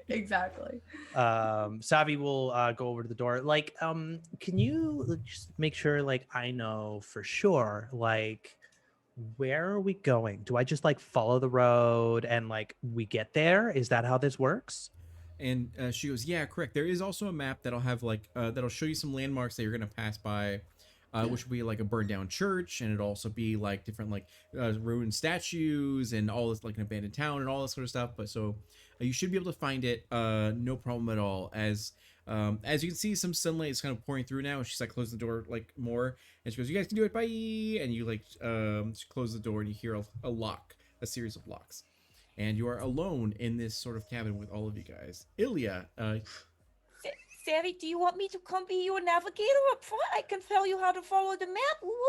Like, totally. I would absolutely fucking love for you to just be up front with me. Like, abso-fucking-lutely. And Savvy will like grab her by the hand and like take her up to the front.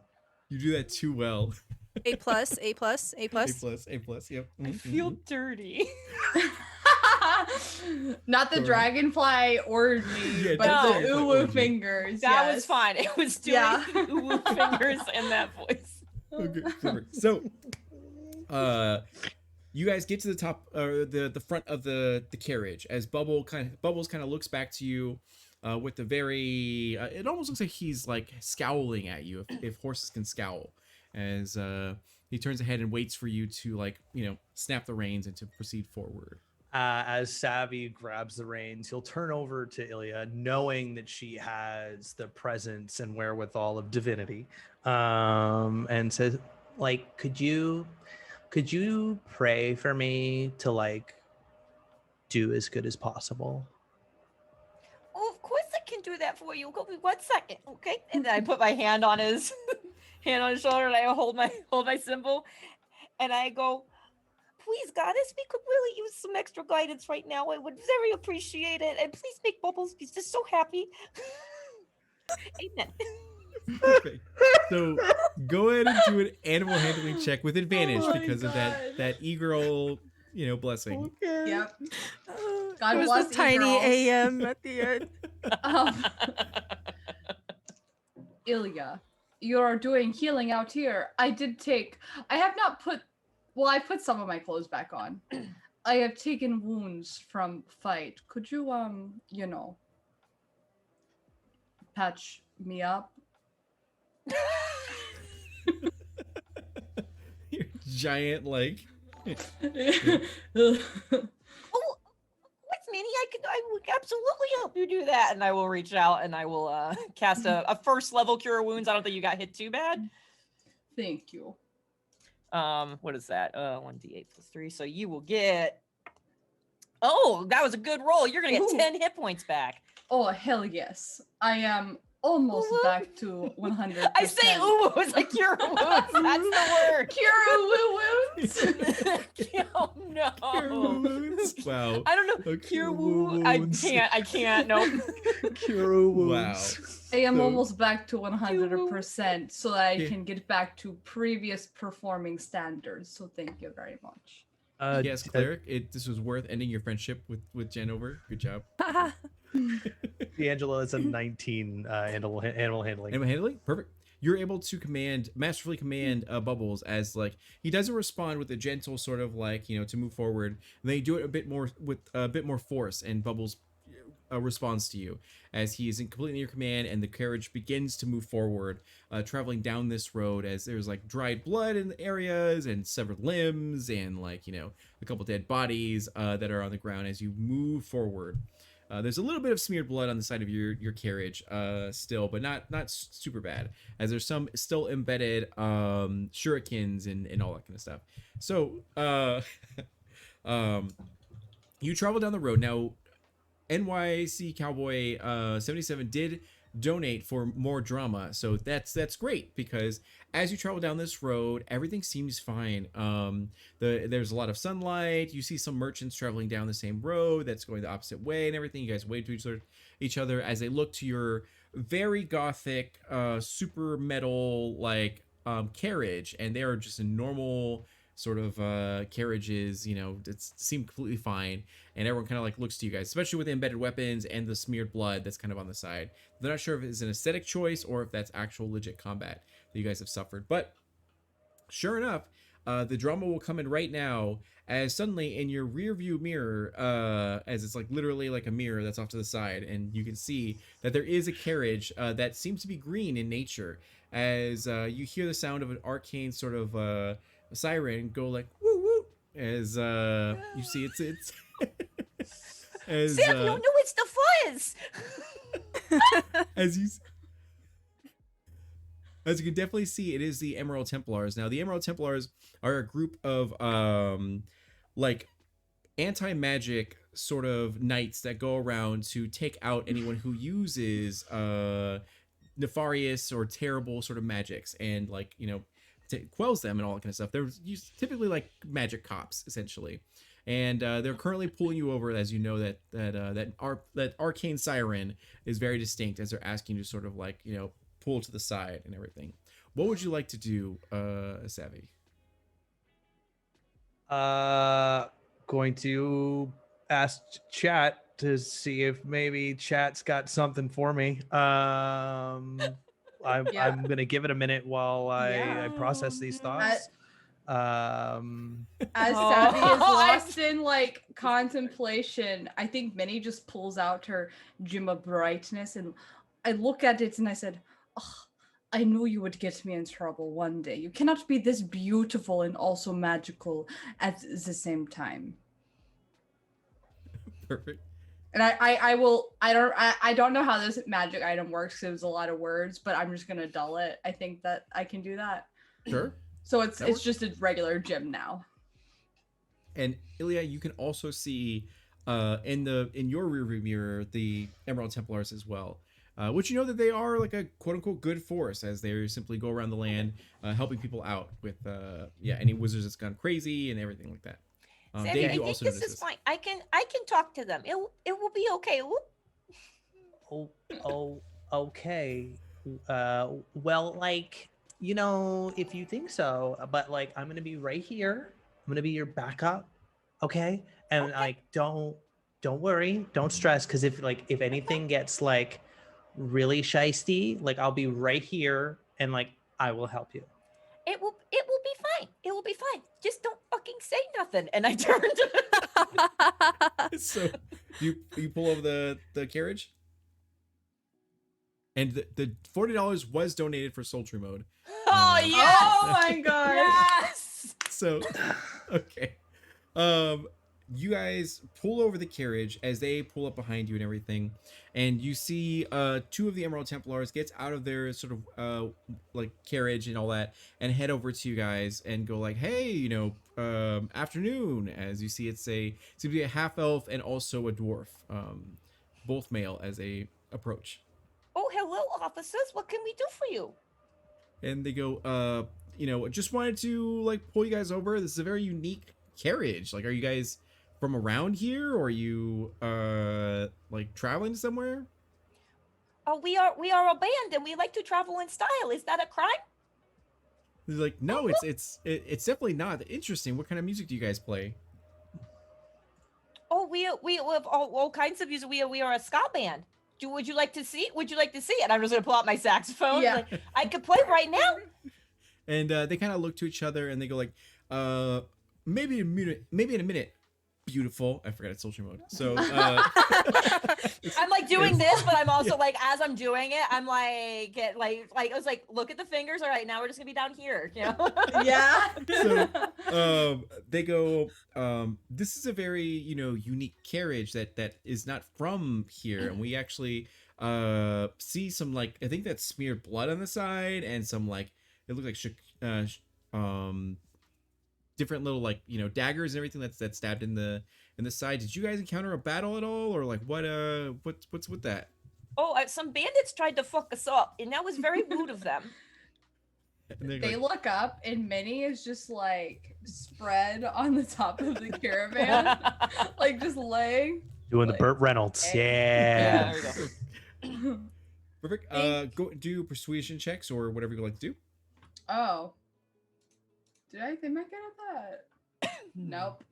Can it be Maybe performance? this helps. Sure. performance. Okay. Dave. Yeah, maybe Please tell this me your might dick's be a just in help the window. action. Oh my god. No, that would be great, but I think Dave just has an instinct of hearing sax, immediately just starts ripping on the guitar, lute, inside of the caravan, and maybe it sounds sexy and can be considered a help action for Minnie? Sure. Wait, so did I roll with advantage? Advantage. You. Well, okay, I rolled a 19 on the first one. Ooh. Good.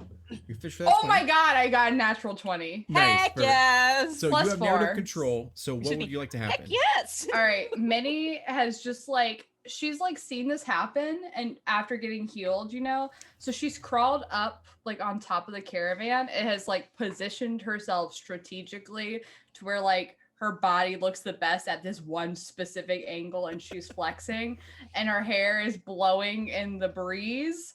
And she just looks down like, hey, what seems to be the problem? I think we can make this go away, no? And just And raises like the one eyebrow. Perfect. And then you hear the dwarf be like, "Oh my god, she could crush watermelons with those thighs." As it's like it looks over. So the half elf goes like, "Well, to be honest with you, the reason we pulled you over is because of your expired tags. So you gotta like make sure to get that resolved and like get that updated because next time we find you doing this, we'll have to like give you a ticket. But there's no reason to do that for right now because you guys are like a very talented band. As I love ska. It's like ska will never die. And he goes, but I do want to warn you guys that like you guys are pretty far out here." If you go any further, you're going to enter into sort of the old lands. And in the old lands, it was ruled by a nefarious vampire queen. Not a lot of people, it looks like you guys are from like not around here, but it seems it was ruled by a lot of vampire lords and everything. So thankfully we were able to wipe them out, but the land is still under control of a lot of weird, abnormal, supernatural creatures. So you guys being mortals should kind of like be weary of traveling any further. And they kind of go like, other than that, we don't have like really much else. You guys have seemed to be fine. We found some dead body parts like down the road, which explains the bandits like trying to kill you guys and everything, and they were wanted men, so we were able to get them. So do you guys have any questions for us at all before we leave you to your Dave's head just kind of appears behind Minnie, and he's like, the "Wait, sunroof? like it Yeah. weird. It'll be fine." Yeah, I think Minnie just starts like crawling like across the top of the caravan, like whipping her hair, like just extremely extra. Perfect. Shit, what's my accent? You should come with us. We're very comfortable lodging here. They definitely look like maybe we should, but like but then they hear from their actual carriers that there's like sort of like arcane radio chatter being like, "Hey, we need you guys to like appear over here, please." And they're like, "Oh shit, we gotta go." We're like, "Well, safe travels, just keep your head on a swivel when you go over there." And what is your guys' band name, because we need to like check out your show sometime. Lamppost Manifesto. They're like, "Got it." And like, "I think I've heard of them." As they like head back, like, "Safe travels," as they go back to their caravan and then let you guys like proceed and everything. That natural 20 did a lot of work, so that's good. I didn't think it was gonna happen, because I always tell people when I DM, like, just roll just in case you crit, and I was like, oh, I just critted. Yeah, right. It works. It really it works. happened. Perfect. So you do notice that the weather is starting to pick up and it's getting worse as some light sprinkling is becoming like hard rain, and hard rain is just becoming a huge sort of storm as the road is getting very muddy and sloshy, and visibility is like dwindling quite a bit. You do come to a signpost that does read to like different directions for different villages and all that kind of stuff, but one of which says Gentle Breeze Village, which is the one that Elena had pointed you to be like, go there. It's a ghost town. It should be completely fine. And it is still daytime. It's like at 3 p.m. or so at this point. And what would you guys like to do? Another orgy. Activate orgy. What would you like to do? Each other. Yeah, exactly. You Are all we get like not diseases. even? Are Yeah. we like locked out of the caravan? No, you guys are all inside the Oh, caravan okay, still. It's just okay. there's a back room that has locks that you okay. can't access. Yeah. Yeah. I feel like Minnie would like bang on the door. If you want to join, there's always room for another. You're like, no, it's okay. Prudes, okay. Yeah, not everybody is as open-minded as we are. Like Tully. As you're like, Well, this up in was the a part front. of the band application, I suppose.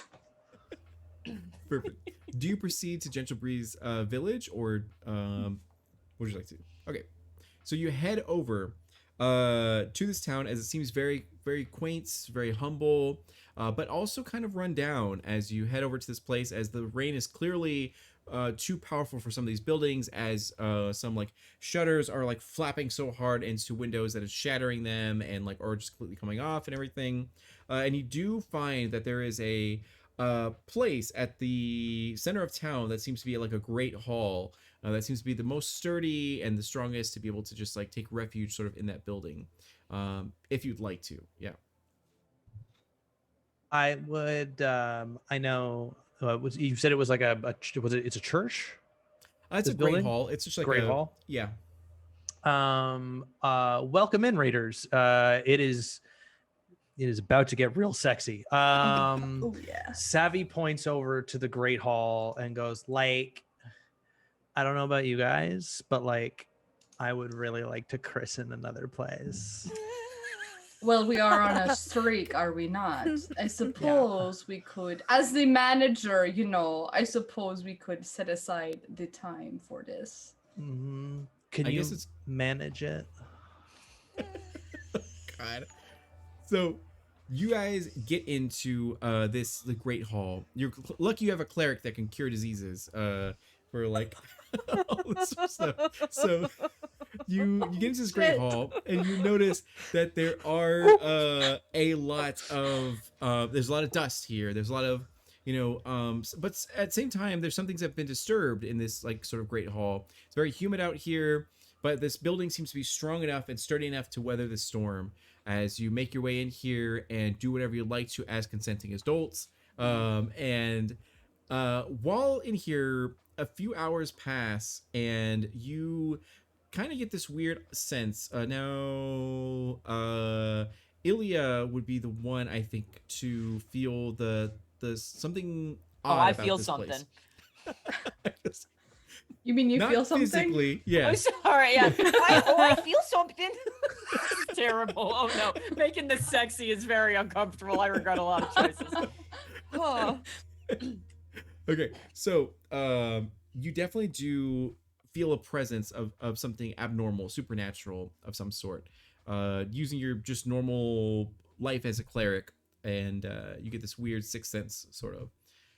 If you'd like to, you can do a perception check or whatever you feel is narratively appropriate. Do I get like?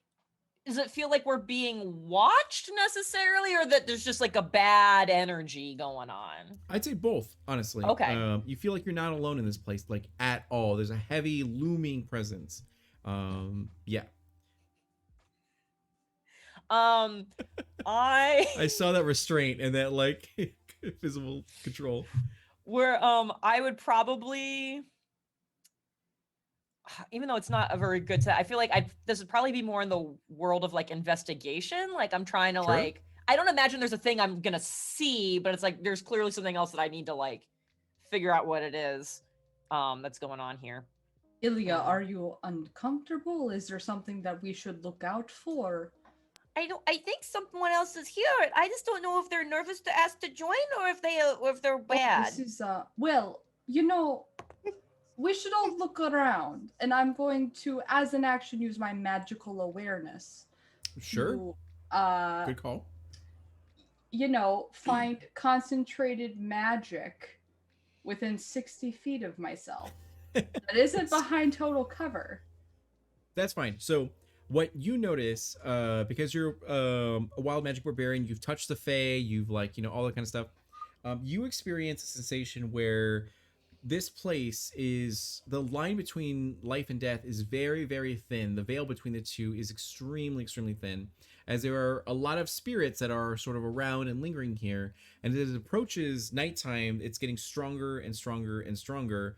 And specifically from like upstairs, it seems like, because you guys are in like this main hall.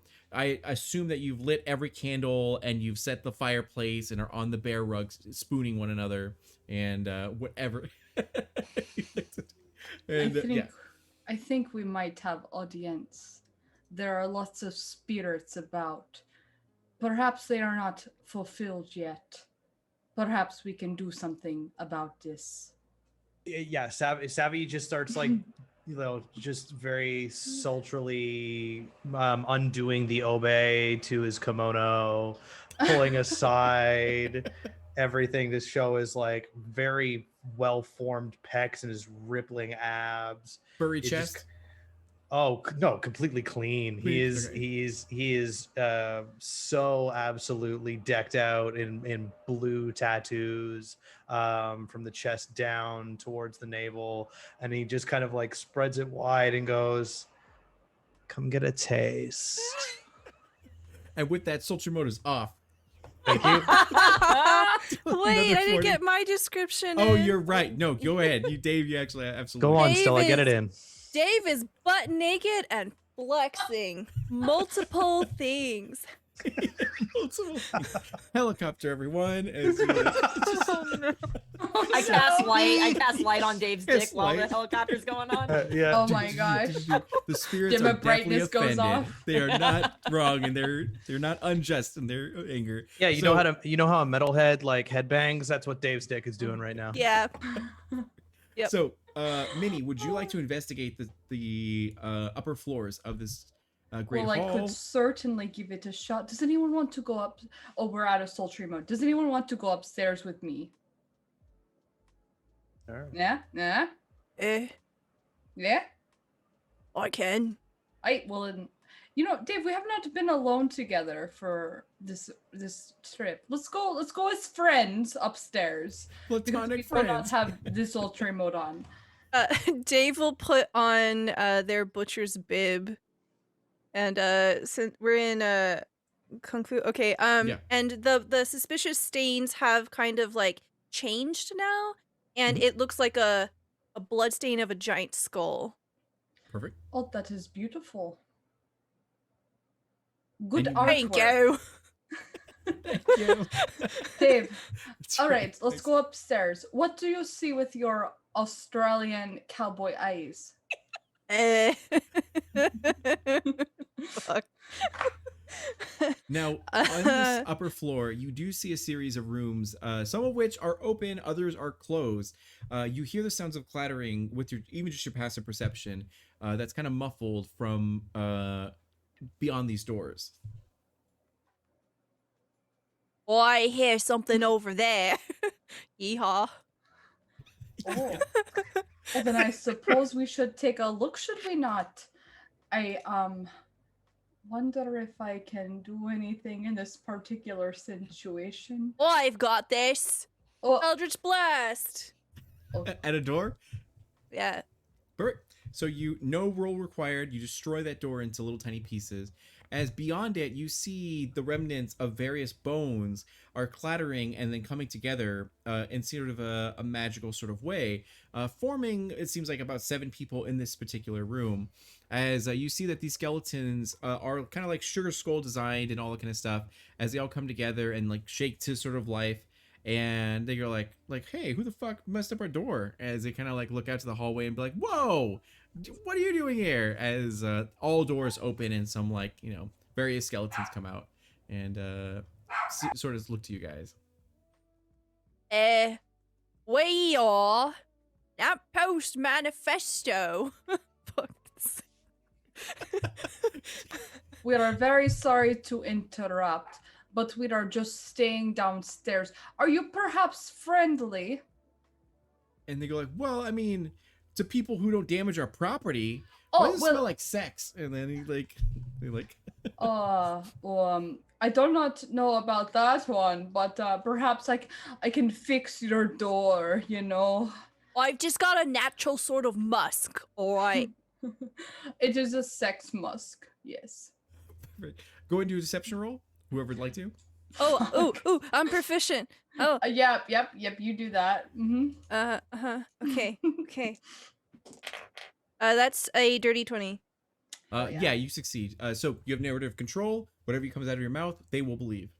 Okay, Dave just like...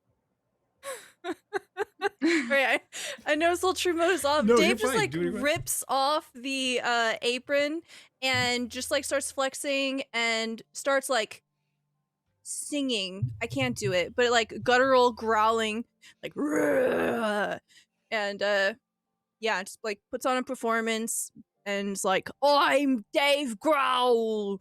You've heard of me. And one of them comes out of one of the rooms and is like, "Oh my god, I know that song!" As this skeleton has a Dave Growl shirt. It's an older one, but it definitely is. They're like, "That's Lamppost Manifesto! Holy shit, they're such a good ska band!" And they're like, "Oh damn, we love ska." As they all like kind of look to each other, and is like, "Well, I mean, I feel like it's appropriate that if you come into our place, you like do the nasty when you know trespassing and you destroy our door, the least you could do is either like do a performance or what have you, or pay us money to hire a carpenter to fix it or something. I think. Oh, that's not it. I completely lost my accent.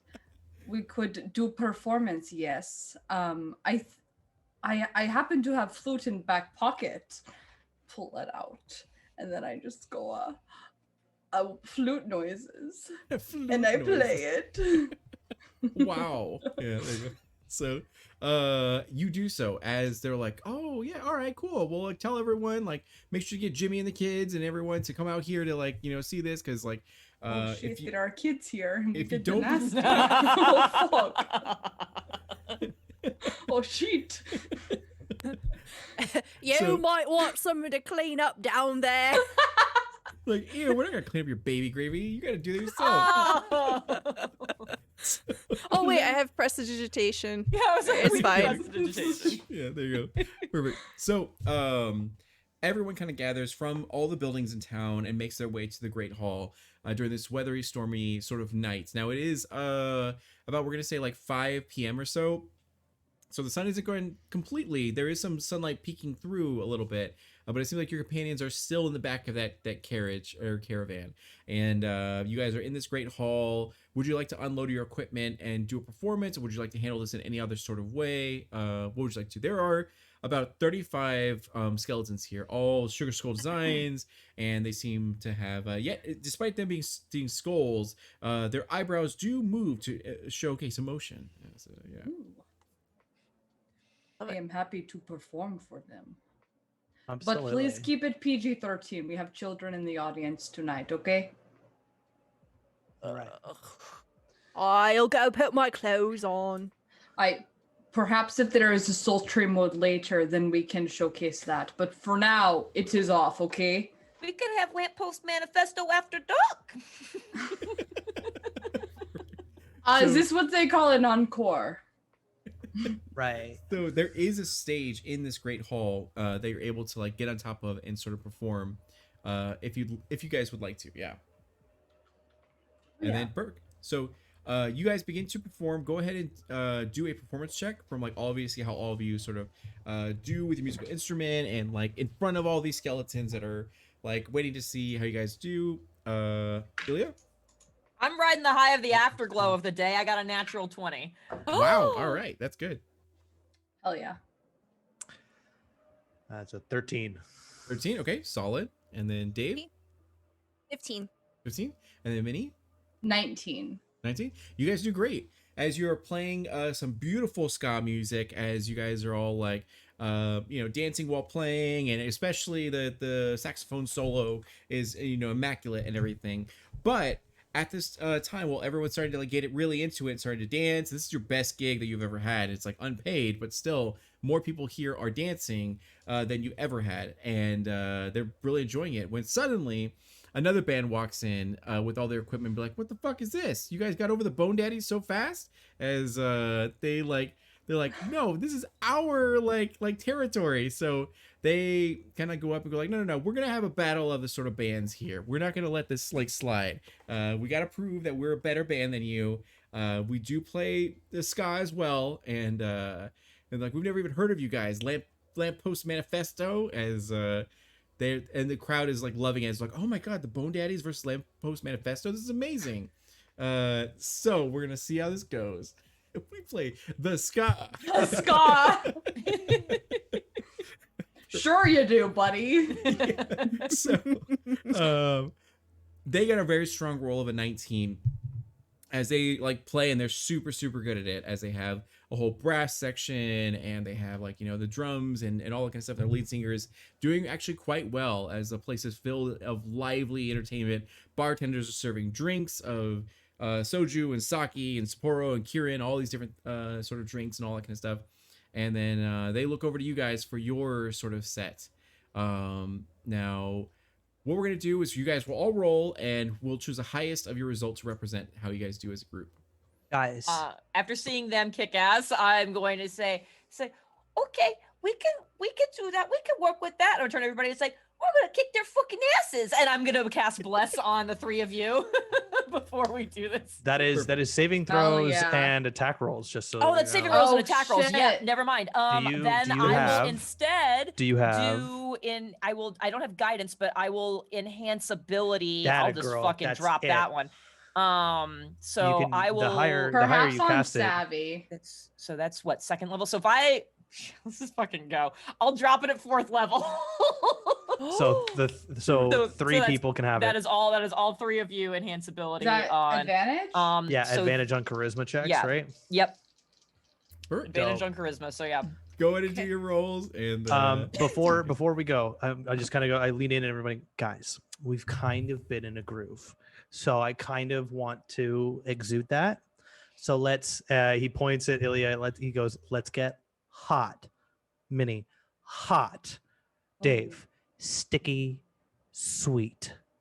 Let's pour some sugar on these people. And we're going to do a cover. We're going to do a ska cover of Pour Some Sugar on Me by Def Leppard. And that's my plan. All right. Dave? So the party would know that Dave has like a secret final move. And so that's just something that you know. And if you ever want to invoke that, you can Sultry definitely mode is off. Remember that. Can we invoke it now? if you want. I just want is this like a one-time thing? it's a one-time thing. We'll hold on to it. Okay. I kinda Yeah, wanna use yeah. it. We'll hold on to it until we get like meta close to when we're supposed to. Yeah. Okay. There you go. Okay. Save it for advantage. the quinceanera. Yeah, There we go. exactly. All right. All right. So yeah. So you all have advantage. Oh. Oh, I rolled a 1. Hey guys. It's Yo. my turn. Natural 20. Yeah. Hell yes! Okay, good. Hey. Perfect. What's your bonus? Like, something 11. stupid So high, that's right? that's a 11. 31. Jesus. Yeah, my Okay. bonus is only a +4, so like that's great. Awesome. So you have control over this issue, this scene. What do you guys do? And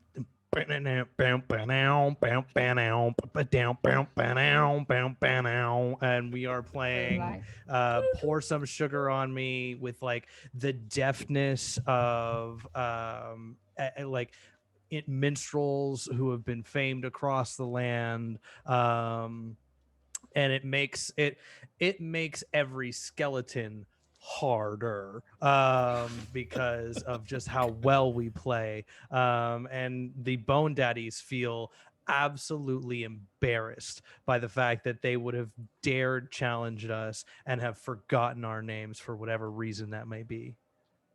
So it's exactly as you say. As they feel the energy and the awesomeness of your musical talent and charisma and performance as showman, as you just completely demoralize them, as your sound is louder and is better, and everyone kind of gravitates to your guys as like lamppost manifesto, and finally they settle and they're like, all right guys, we gotta pack it up, we really got bone this time, as they just all take down their equipment and they enjoy the festivities as Elena and Ed leave the caravan finally as it's nighttime. They come out thinking that you guys are in trouble as they're hearing so many sounds and they're seeing so many sights of lights and all this sort of thing that's happening around. As they come in, it was like ready, light crossbow there, like freeze, as they're like, oh shit, you guys are fine. As you guys finish up your set and then break down, as they love you guys. If you have merch with you, they buy all your merch and they buy your Arcane CD and cassette tapes and all that kind of stuff. And yeah, so they go, well, it looks like you guys handled yourself well. Did anything interesting happen while we were knocked out? Oh, there was very many interesting interactions, but you had to be there. They're like, I mean, you guys aren't dead, so that's still good. And she pulls out the contract and looks at it yep, everything seems fine. Oh, there was something. Apparently, we were stopped by some arcane police. They said that we're going to Old Lands. Yeah? And she goes, yeah, it's definitely called the Old Lands, where we're going to. Did they say anything else? Were they seem Something suspicious? about Vampire Lord run it. I just wish to say, like, I am Earth Genasi. There is dust in these veins, not very tasty. And you go like, vampires? What? Who's that? As she kind of like I awkwardly. do not judge people based off of their race, but I just expect for there to be level of courteousness, professionalism. And then she just kind of like laughs a little bit, seems very uncomfortable. And she goes, I mean, just because my name's Elena Hungerblood doesn't quite mean that I could be a vampire. And like, she like kind of coughs. Meanwhile, Ed, everyone is surrounding Ed, being like, "Yo, Ed, you're back in town." He's like, "What's up, guys?" As he takes off his robes, and he's actually a giant skeleton of a minotaur sort of skeleton, with sugar skull, everything. And they're like, "Dude, DM, are they hot? They are hot. These Oh, he's Ed is the daddiest of the bone daddies, as he like is like, yeah, the best. don't tell me he's a Bone Daddy groupie. He was until he heard your tasty Hell jams, yeah. and then suddenly he converted. Switch. Yeah, so perfect. And he goes like, "You guys are so like fucking awesome, dude. It's amazing. Glad you guys are accepting of like me and my people here." And they're like, "These are kind of like the old lands are pretty cursed." As you guys all like get a drink at the bar, as they're serving ale and everything like that. And everyone's partying and like listening to the Bone Daddies now play as you guys take a break and everything, and they're still supportive of like their home local town like band and everything. And they're like, yeah, this land used to be ruled by a vampire queen, and she was all right, but like the Emerald Templars came in and wiped her out, and I guess that was good because she was kind of a tyrant and destroyed a lot of people and didn't make this a very hospitable place. But now things have kind of split up a little bit. Things are a little bit better. Her coven's definitely split up, so it could be controlled by vampires, but we just live our lives. Necromancy is so strong in this place that we're able to live longer, and as long as we don't get shattered into a million pieces, then we're fine usually. But it's a pretty chill place, like they said 14th best in the nation for education. That's pretty good. We're doing better. And great job market and affordable housing. It's like pretty good. And would you like to ask anything of Elena or Ed before you guys continue your journey? Oh, one other thing. They said your tags will expire. You want to fix that? And Elena's like, God damn it, Ed. And then it's like, I'm sorry, the DMV takes so long in this place. I'll do it tomorrow. And then like when we get there, and they're like, all right, fine. Thankfully we're in the old lands now, so we don't have to worry about that so much. But we should be fine from here on out, because Gentle Breeze Village is not that far away from Abandoned Faith, so that'll be a super easy journey. And like I said, once we get there, all you guys got to do is play that gig and do a great job. You'll get your 14,000, and we'll bring you back home, lickety split and everything. And but you guys are pretty cool. I'm glad you guys are accepting of these undead and these like reborn and everything. So yeah. And so you guys all pile back into your caravan and carriage and head back onto the road after the storm like lets up. And the night is very beautiful as there's tons of stars in the sky and everything, and moonlight and everything. I imagine you guys are very exhausted, like, because you've done a lot of physical activities today. Yeah. So, do you guys choose to sleep, or do you guys choose to stay up, or anything like that? Yeah, Okay. I want some of my spells back. I'm Yep, probably gonna you- actually sleep. long I'm gonna rest. snuggle. I'm gonna snuggle, but I'm gonna sleep. Long rest. Nothing quite happens as you sort of awaken like a few hours later to this giant sort of town that looks very, very gothic, as it's all like a lot of stonework, a lot of gargoyles and everything that are perched on top of these sort of areas. You walk in to see a lot of people around that are very pale and very interested. They're very gaunt, as well as there's murmur and rumors about everything. They look very high class, as they're all in sort of Victorian sort of garb, with top hats and ruffles and all this sort of stuff. As you the carriage and caravan takes you all the way deep into what you imagine is Abandoned Faith, to a giant manor that looks glorious and also very spoopy, as like the moment you look at it, it's like you hear the sounds of an organ go like bum bum, as there's like lightning that crackles and like thunder that booms. And Alina goes like, we have arrived now. the first thing that we're gonna do is the servants are gonna take your equipment to where the stage is to get that like all set up and everything. But you guys have to meet the Baron first before you go to perform, because he like has requested that he wants to sort of meet you guys. So just be on your best behavior. He can be kind of eccentric and kind of particular, but he's like, you know, mostly a good dude. And do you guys? I'll be with you as well, so it won't be super bad. Any questions? Do you want us on our best behavior or our best behavior? And he goes like, there is a difference. There is a difference, so we should know beforehand. And technically it does cost 40 gold, okay? So she goes like, well, I mean, read the room, you know, use your best judgment, whatever you think is appropriate here. This is your employer technically for tonight.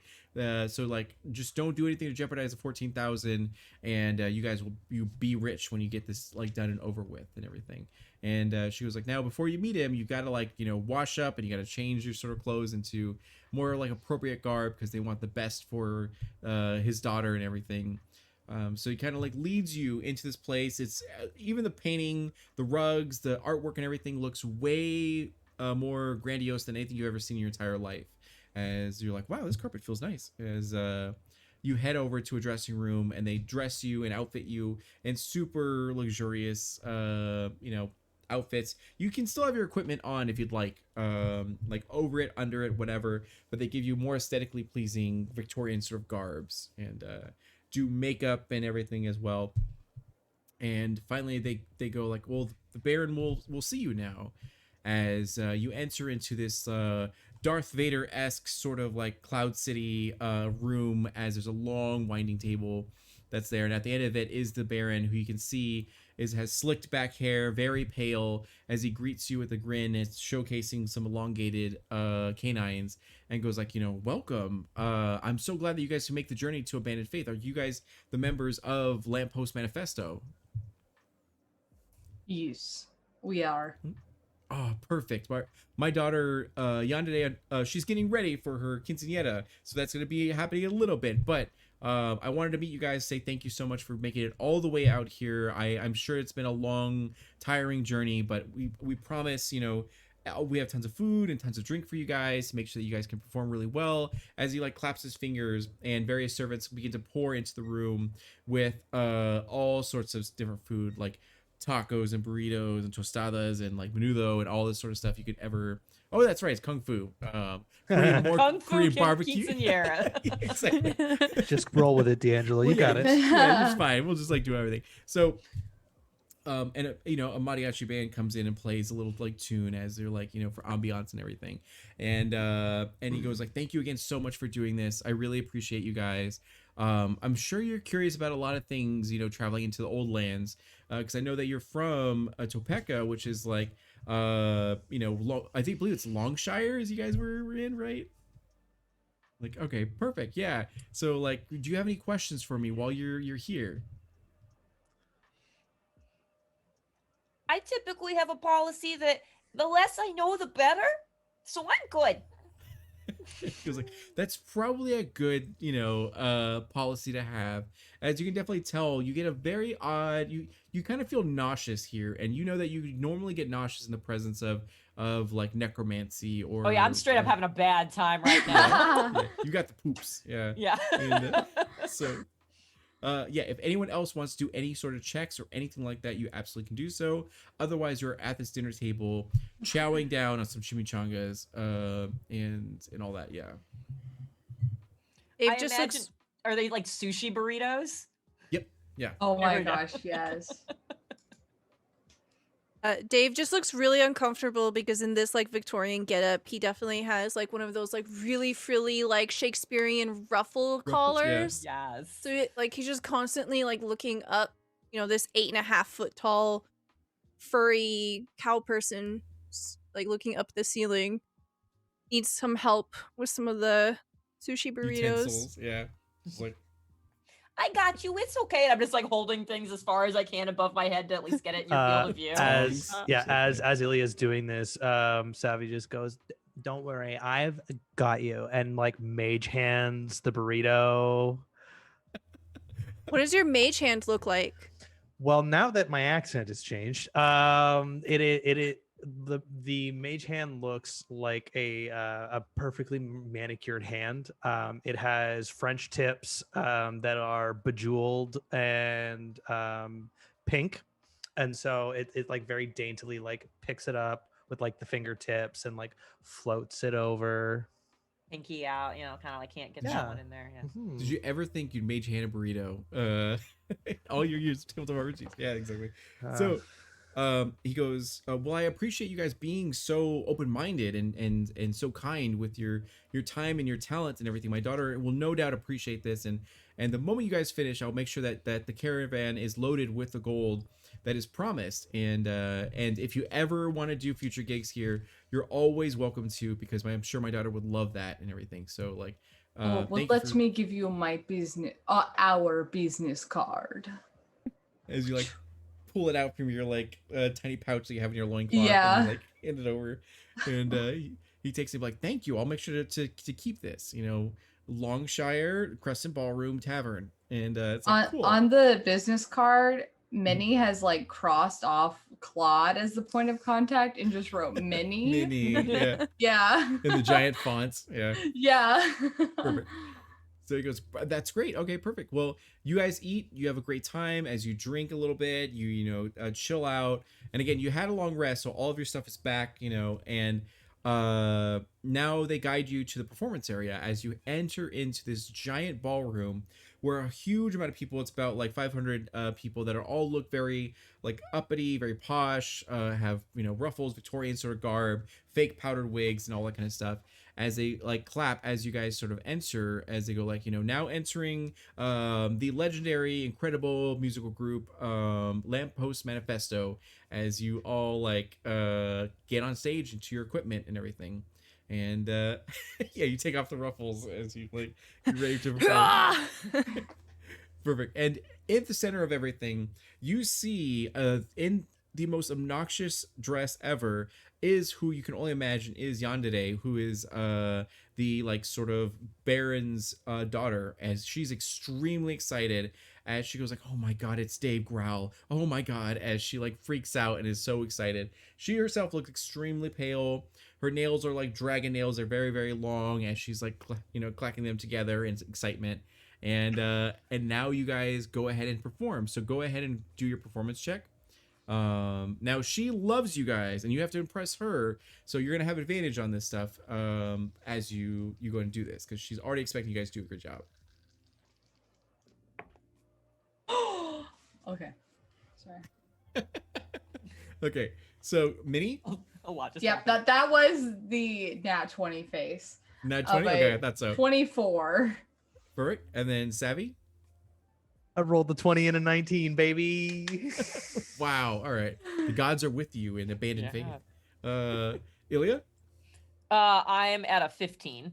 15. Okay. And then Dave, 17. 17. Perfect. So you guys begin to perform your hits out of everything as you go ahead, and just like the music fills the room, and all of these sort of posh upper like noblemen and all that kind of stuff begin to like really go with the beat, and they kind of groove. They can't quite dance for anything, and they don't have any rhythm, but they do appreciate like good music when they hear it, and they're like singing along with songs, the chorus. And Yandere herself is looking towards Dave Growl with intensity, as you kind of like, I think who had the best perception? I think it was Savvy, right, with a 14. Yeah, so Savvy would notice that Yandere is not walking, she's gliding through across the ballroom floor, like to approach like Dave, as you guys are like performing and playing and everything like that. And she has this weird sort of look in her face, and going over to Ilya with your insight, she kind of looks borderline like mentally unstable, as she's kind of entering into a hysteria with how much her affection towards Dave. And yeah, so Dave, you do notice, but you're used to these groupies, surrounding you, buying your merch, having you sign their bodies or merchandise or whatever. And like, what would you guys like to do at this point? Well, is Ilya the only one that sees this? Yeah, Ilya does have the insight, and you're muted, I think, Ilya. No, I was kind of talking to okay, myself. okay, I'm panic scrolling because I'm looking for something and I couldn't remember what level it was. Okay, yes, I do have it. Great. Okay, so I see her looking like we're getting there. Mhm. So I'm gonna like get a little bit closer to Dave. Be like, Dave, I know you're very used to the groupies. Be careful. Be careful. She's got pointies, and she's like really into this. Ooh. All right. I keep forgetting that's your voice. All right. So great. It's so good. So, and I'm just Blimey. I'm kind of like keeping an eye. I have if she starts like if she starts getting that kind of like manner where it's like we're getting like if I see her like amping herself up, we're gonna get a nice calm emotions happening. so what happens that you guys perform and this is the best set you've ever done, like even better when you competed against Bone Daddies. You guys are doing so well in this. Everyone loves you guys and everyone's talking about how amazing you are. And you notice that Yandere is being approached by her father, the Baron, as he's like, are you having a great time? And she's like, yeah, absolutely, blah blah blah. And she's like raving to him about you guys, and things are looking good, kind of weird, kind of sketch, but still good. As you finish up your set and everything, and everyone gives you a roaring applause and praise and all that, and throws over flowers to you guys, and your merch booth is completely sold out now. And I think it was sold out for the Bone Daddies, but like now it's like completely sold out if there's anything left. And they just rave your name. You've never thought you would be at this point where everyone was screaming like Lamppost Manifesto, Lamppost Manifesto, as you're all beloved. And you end as you roadies come pick up your equipment, put it in the back of the caravan, and get everything ready to go. As you see that you're walking after your set, going to the main lobby to sort of exit, as the Baron's there with Elena, and they seem to have a weird sort of exchange as Elena's like kind of confused and is like, what the heck? I don't quite understand. As Savvy hears it first, being like, well, you can't do that. We have a contract. Like, you can't, like, this is they signed an agreement. We both, parties did this sort of thing. And Ilya, you can definitely see with your passive insight that the Baron seems very nonchalant, while you see that Elena looks very defensive and very like shocked and appalled and all that kind of stuff. And you sort of walk into the room, and the Baron goes like, I apologize, like you guys did a great job, like I absolutely am going to give you this 14,000 gold. As he like snaps his fingers, and two servants come by with a huge chest and like unveils to show you trinkets and baubles and shining glittering gold that illuminates the entire room and everything. And he goes like, so you'll absolutely get this gold, but there is like an amendment that I'm going to make, sort of to our agreements and all that. And Elena kind of like gives a heavy sigh, and as the Baron goes, my daughter loved your performance like so much, she actually just never wants you to leave. So therefore, we're gonna have it where you guys just like stay here and sort of perform for her whenever she'd like to. If you do this, you'll get all this gold, all this glitz and glamour and everything like that. You can just never see your loved ones again or leave abandoned faith and all that kind of stuff. No, like I totally understand where you're coming from, and like I get it. I totally hear what you're saying, but like, what the fuck is the point of like all of this gold if like we can't go anywhere to like fucking spend it? So like and Savvy's gonna look at the other three and just kind of like gauge where they're at, and like make sure that he can sense that they're all on the same page of like fucking no, like we can come this. back. It's no fun if it just happens whenever, but we could come back and do like monthly shows. And we could totally do that. And you see Yandere now approaching, completely gliding like through the air, as her body is sort of like crackling and sort of like twisting with glee and sort of hysterical enjoyment, as she's looking specifically towards Dave. And she goes like, no, like I want you guys here forever to play every day, all day, especially Dave, as she like just hovers over sort of Dave. Now, go ahead and make, we're gonna say, a wisdom saving throw to see if you guys get freaked out by the fact that she's gliding. Yeah. You. You need a 13 or higher to succeed. Yeah, that's a 5. And 5, 10, 17. 17, you succeed. 12. 12, okay. So the three of you pee yourself a little bit as you can clearly see that this is an abnormal situation, as her fangs are fully elongated now, her eyes are completely red, as she like chomps a little bit in Dave's direction and kind of like uses her dragon nails to sort of like claw and play with this sort of fur. And he goes like, I'm so sorry, this is like, I'm so embarrassed that you are my guest and I have to treat you this way, but if my daughter wants it, then she gets what she sort of wants. And at this point, Elena's like, "Oh my god!" And she goes like, she goes, "Run!" As she goes ahead and uses like a spell and like blinds a room momentarily. And would you guys like to run towards the caravan? I Yeah. I listen to Pretty Woman and I run. Perfect. So I'll be like, if she does that, I'll be like, I call this one Power Wood, fuck around and find out. And I'm gonna drop my channel divinity Radiance of the Dawn. okay, good. So, Yep. So everybody who's hostile, so not Elena, everybody who's hostile will have to do a con saving throw as we fucking haul ass. Okay, so ooh, that's Uh-oh. okay. So one got a 16. The other two got a 4 and a natural 1. The 16 saves. Okay. But that's 2d10 radiant damage, which I assume is bad for these people as well. Yes.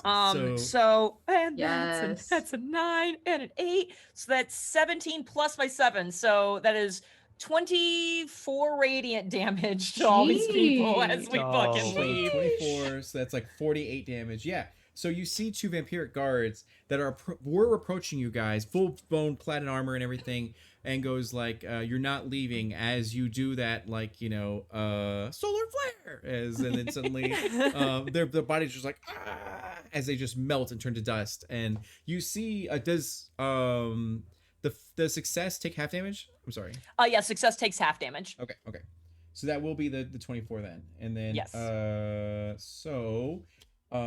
You see Yonade and the Baron get singed but not completely, destroyed by this, as they're full blown. Everyone in this building now is turning feral in their vampirism, as you see elongated fangs. And like, I've been playing a lot of Vampire the Masquerade, so I apologize for all the vampire content, but they freak out now. But this momentary blindness and this radiance is enough to buy you a few moments to get into the caravan and clamber in, where Ed is like ready and waiting for you guys. He's taking off his robes because he doesn't need to have it here, as he's in this full-blown naked sort of like sugar skull minotaur outfit. And Elena also clambers in as he like snaps the reins, and you guys dart off through town. Now you guys can look back and you see, I forgot his kung fu, you see various sort of like ninja-esque vampire guards and samurais are climbing the rooftops, chasing you guys, throwing shuriken at you guys.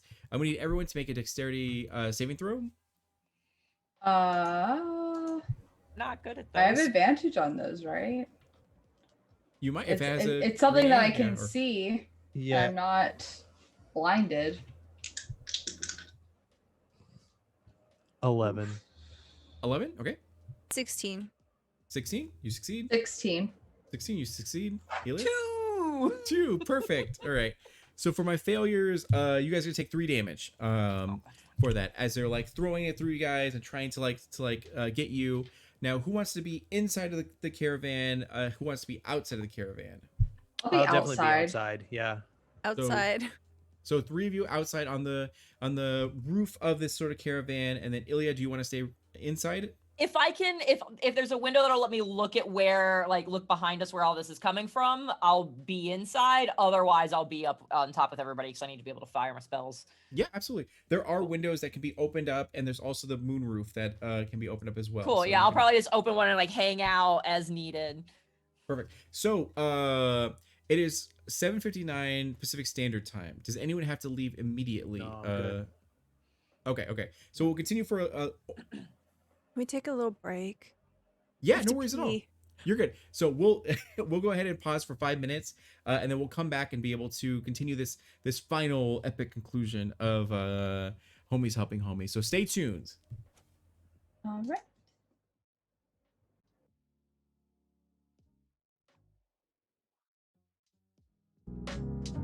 And hey everyone, thank you for bearing with us through that small tiny little break. And now we're gonna be able to go into the final fight as it is nighttime through this gothic sort of cobblestone road. There are various what appears to be vampires in samurai outfits and ninja outfits that are going and chasing down this caravan of our heroes as they try to escape from this place with all their might and vigor as they are almost going to be kidnapped and forced to be to play forever for this Baroness's daughter. And what we're going to do now is go ahead and do an initiative check or roll. Oof. Nice. That's better. Yo. Minnie got a 19. 19. And then Savvy. I also got a 19 Okay. Hell yeah. What's your dex bonus? +3. Oh, yeah, I'm only a +2. So, okay. So I'm going to bump you up. We'll just say 19.5. And then Ilya. If I got a 0, do I still get to fight? I rolled a Yeah. natural 1 and I have a -1 to my -1. initiative. Yeah. Okay. So Dave. 10. 10. Okay. There we go. And then let me go ahead and roll for. All right. Well, they got a natural 1, so that helps.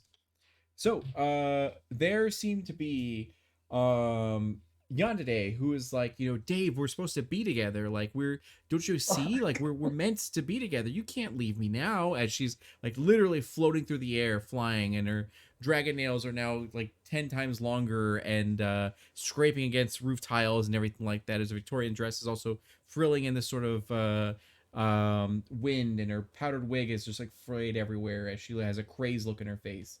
And she was like, yeah. And with her are 3 Imperial guards who are all samurais, vampire samurais. So first one up is going to be Savvy. Okay, so I am playing a sword fighting bard, so being at distance is not good for me. Yeah. However, is there somebody at least within 60 feet? Absolutely. They're all within 6 feet. Yeah. Fantastic. So Savvy will still pull out the wakizashi blade. Suki, I need you. Lights up with flame, and then realizing that nothing is within 5 feet of him, just kind of looks at sorry, what's her name again? Yandere. Yandere. Thank you. Yandere, more like you're boring today. I need you to make a wisdom saving throw. Natural 20. Oh, Get fuck. fucked. So my vicious mockery does nothing. And that'll be my turn. You're like, ah. So after that, it's gonna go over to Minnie. Yep, Minnie, I pull out my flaming katana and I look at it. I say, angry, and I rage. And when I rage, You teleport off the caravan. I'm just kidding.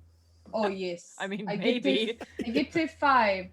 So whenever a creature hits me with the attack roll before rage ends, creature take 1d6 force damage as magic lash out in retribution. And I run. I run towards closest creature is who? Perfect. If you'd like to, you can hold your action until someone gets on the caravan.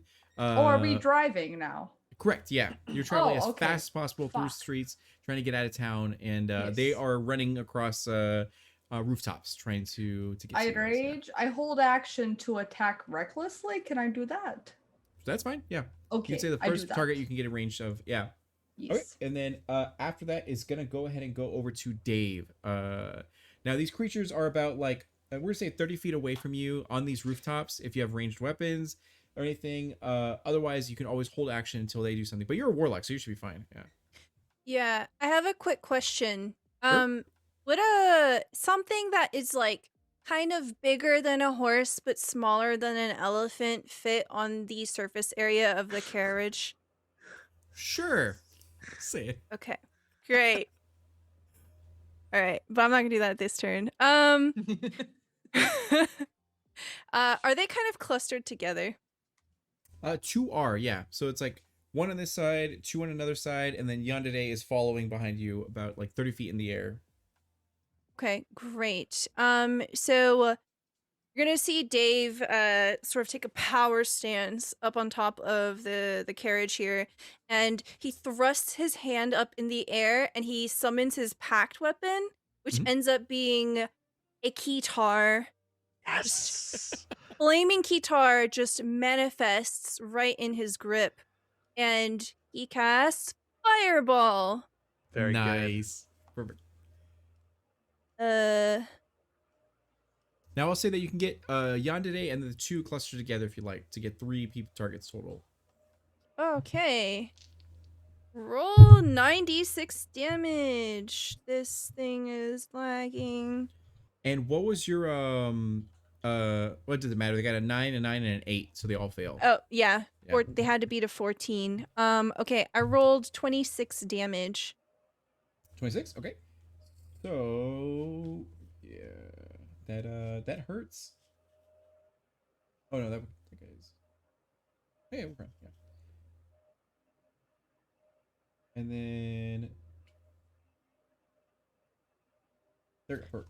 All right. And the verbal component of this is he's just saying, "A denial," just over and over again. Perfect. And then anything else for you? Nope. All right. Thank you. So Ilya got a 0 and they got a 1 for their initiative. So the bad guy's gonna go first. Yeah. It's totally fine. So it's one of them, the one that's unharmed, is going to jump across the actual rooftop. Let me go ahead and roll for that. And yep, they succeed as they land in the caravan right next to Minnie. So Minnie, your turn now happens because they've activated your sort of hold action as they're attempting to attack you, and so you can go to roll for Minnie. Yeah. Shelby. Whoops. I forgot that was my name for a second. Yeah, I did that earlier Literally. too. All right. So, oof. Okay. What is my attack bonus? Because that 3 was definitely not good. But I attacked recklessly. So the other one was an 11 plus 7, 18. 18 does hit. Yep. Okay, good. So I'm using my flame tongue katana / greatsword for 11 slashing and then 2d6 fire, which is only 4 fire damage. So 11 slashing and 4 fire. Okay. So 15. Since I total. held an action, do I get to attack twice or no? Sure. We'll let you do it. Yeah. Okay, cool. 17 plus 7. Yep. You hit. Okay. For another 12 slashing and 5 fire damage. Perfect. As you hack and slash with weapon, as you Yep. swipe Weapon. around, as their gear is just like, melting and crunching under this the might of your blade. And then it's going to continue their turn. So this guy who got like really messed up is going to take his katana and then try to strike you with it, getting a 17 versus AC. Yeah, my AC 16. Okay. And But the first Did you rage? creature who attack me Okay. takes 1d6 force damage, it was? Yes. Yes. All right, so they take 4 force damage. 4? That's good. Perfect. As they go to strike you, and then they get immediately punched in the face magically. And did you rage? Yes, I am raging. Oh, that's right. That's why it activated. That's right. Yes. Okay. So it'll be 21 damage naturally. So you'll take half of that. All right. Wow. So is that 11 or 10? It'll be 10. We'll say. Okay. and they get a second attack. As that's going to be a 22 versus AC. Oof, you wound me. And that is going to be 20 points of damage naturally. Okay. So attack. Correct. I think these may be quite stronger than we thought. It is Imperial Samurai Guard, who's like hunting you guys. So the two that are currently on fire, are going to dash and dart onto the caravan as well, and they're gonna rush for Savvy. Who one of them is gonna rush towards Savvy. Ooh. With an 11 versus AC. Does not hit. Yeah. Okay. So second attack, with a 17 versus AC. Shield. Shield. Okay. And I will have an AC of 20 until the start of my next turn. Okay, perfect. So try to strike you with these two attacks, don't quite make it, and then Dave, the other one goes towards you. Okay. That'll be a 13 versus AC. My armor class is 12. 12. Okay. Wait, that's not right. It's 14. I have bracers of protections. Yeah. Okay. So that'll be 16 points of damage. Okay. And second attack will be the 15 versus AC again, and then that'll be 18 points damage this time. As they're hacking and they're slashing with their katanas, as you can tell that these are highly trained guards that are pretty intense. Dave looks fucked up. Ooh. And Yandere will be very like so will scream at the top of her lungs that someone like damaged your holy flesh, and she's like, no, they's mine, and will spend her turn using an Eldritch Bolt to attack the one that attacked you. And with a 24, it hits. And let's see if they can do 14 damage. Yep, that's definitely 14 damage, more than it. So she chooses to attack one of her own, who attacked Dave, leaving you only 3 targets, Yandere and the 2 other guards, who look terrified that she would attack her own unit. And after that goes Ilya. You said Dave, you're looking not great. Yeah, I look like I'm 4 saxes out of 38 flutes. Perfect. Wow, that's really not a high max. Oh boy. I'm a warlock. Yeah. Woof. Okay. Cool. You're on the caravan. I can get to you. All right, cool. Yep. I will climb around as needed to get to Dave and go, oh no, we can't have any of this. And I'll tap you, I'll go boop, and I'm going to we'll do a 3rd level cure wounds on you. Just to really make sure we're good. You fucking beaut. Let's see this D8. Sorry, Jen, could you just remind me what spell are you casting? Oh, you're right. I'm gonna cast Cure Wounds. Thank you. Thank you for keeping me honest and not letting me get away without doing that. Fuck yes. 8, 5, so that's 13. Fuck yes. It's 20. That's 23 points back to you. Oh my god. Ooh. Fantastic. Fuck yeah. Your nipple yeah. regrows itself. As, Oh god. Yes. Dave gives you a sexy growl. oh my. Oh, whoa. Anything else for you? No, and I'll go ahead and stay up here at this point, just because I get a feeling I'm gonna need to do more of these. And then after that, it's gonna go straight back over to Savvy. So there are 2 of these vampiric samurai on this caravan. One is in front of your face. The other one is in front of Dave. No, sorry, Minnie. Right. So there's somebody in front of me who's decided that they want to be a piece of fucking shit. Okay. So, first of all, I don't respect the fact that you're here all up in this. No, thank you. And I will take Suki.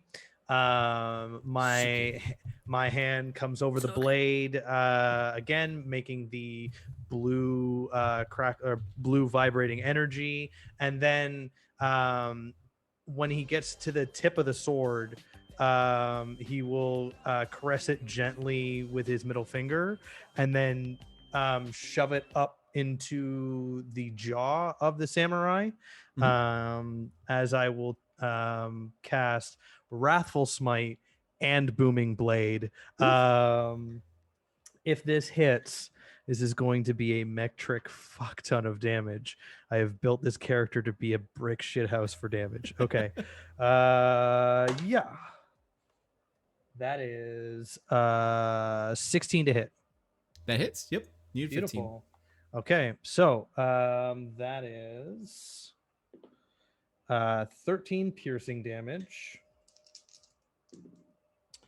6 fire damage, 1 psychic damage, and 6 thunder damage. I need the target to make a wisdom saving throw if it's still alive. Oh, it's dead. Yeah. Okay, great. So again, it's this Savvy just runs the blade up through the jaw, up through the top of the head, and just like flicks it forward. And then you watch as the head like shakes itself into oblivion, and then all the gray matter just pours out of the ears, and he pulls the blade out, and they collapse onto the top of the caravan. Then immediately the body slips off and just like falls to the street as you guys are moving pretty fast. Anything else for you? Get fucked. End of my turn. And then Minnie, it is your turn with a target in front of you. Looks pretty wounded. Very, very wounded. Well, it appears I'm going to have to attack you recklessly, my dear. As I am still raging. For an 18 to hit. Absolutely. All right. That will be 7 slashing damage and 7 fire damage as well. Perfect. You lop its head off as his body bursts into flames, and it just like falls off the caravan. The only target left is Yandere herself, who is frustrated. How far away are they? 30 feet away from you. If I attack, do I have to like? And I get extra attack, do I have to do it like right then, or can I move first? We're gonna say you can move first. That's fine. Yeah. Well, I have 40 feet of movement, darling, so I shall move up into fucking melee with this beach and try to attack her. Do you want to try to do an athletics check to jump into the air and like swipe? Oh, sure. All right. Very good at this. Yes. Well, that was an 8, but it is +7, so that's is good. 15. Okay. Yeah, you succeed. So we're gonna say you jump up in the air, and then you go to do your second attack. So go ahead. Reckless attack for a 17 + 7 is 25, 24. I don't know. You see that she tried to cast shield, but you were too powerful and struck against it. So go ahead and roll your damage. That will be 7 slashing damage from magic weapon plus 9 fire damage. Okay, so 16. Perfect. She's not looking good as her dress is being torn to shreds and is now on fire. She looks very, very hysterical with like madness. I just breathe heavily in front of her, and that is my turn. And we're gonna say you like essentially parkour and like kick off of her chest to land back on the caravan. That way you don't have to like fall off or like tumble into the yes. And then Dave, it is your turn. And she just screams to you that like, you know, can't you see, Dave? We're meant to be together. You wrote all those songs about me, and like, is extremely Dave, the guitar still up in the air, flaming brightly in the night. He says, "I'm sorry, babe. I'm a wild, free animal. I've got to go. I'm gonna cast my spell, Summon Greater Demon." Okay. I'm just gonna drop that bad boy right in front of her.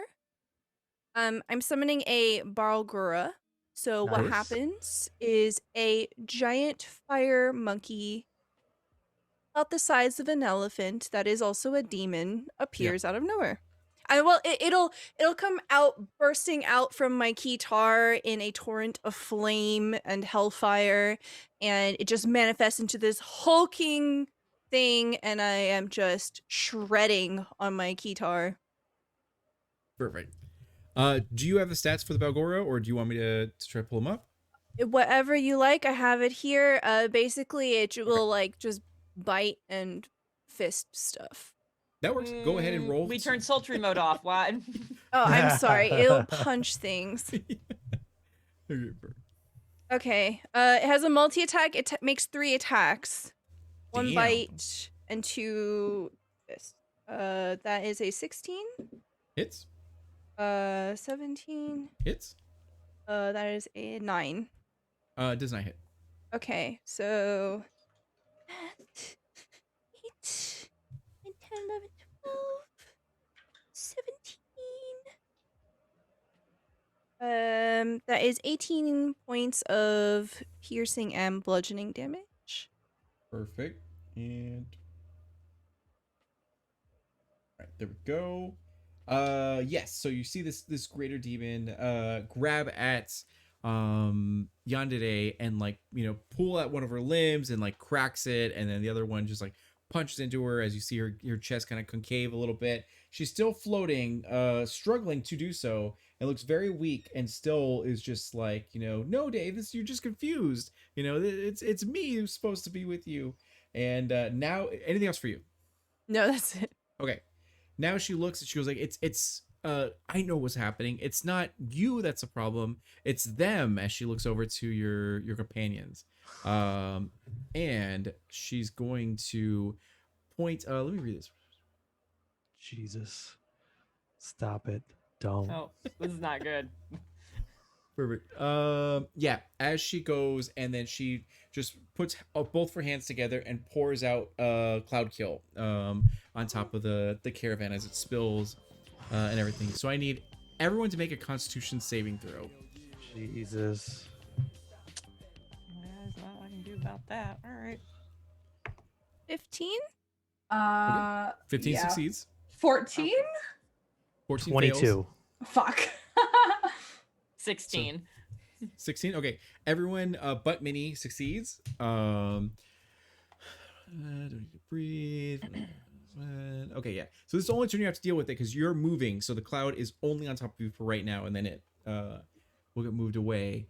Must make Constitution saving throw 5d8 on a failed save or half as much. Okay, so 5d8 damage. Yep. Ouch. About to be some ouch. Nobody's immune and or resistant to poison damage, right? Nope. So that is.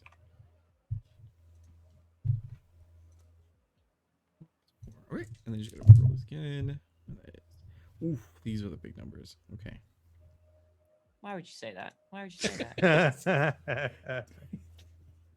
that? 35 points of damage. Oh, Is wow. what is taken. So Oh, but You it's say 35. yes, 35 points for Minnie. Everyone else takes half of that. Now 17. So yeah, 17. So definitely round down for anything that's weird.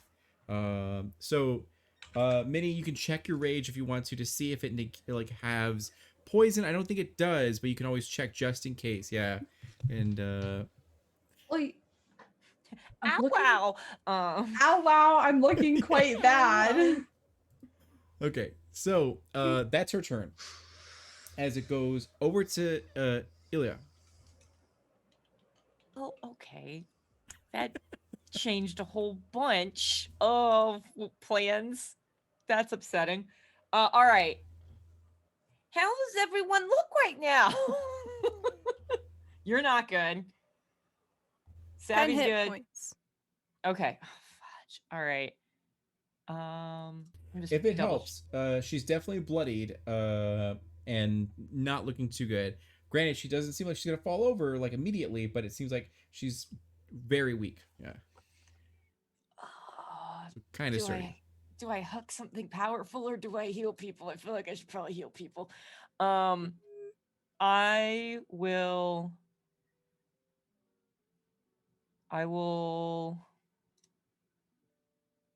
Where is it? Healing word is there we go. Okay, got it. That's the one that's at range. Perfect. I will.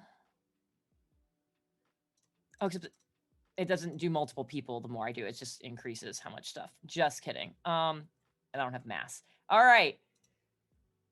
Who looks worse? Who between Minnie and Dave? You're muted. Muted.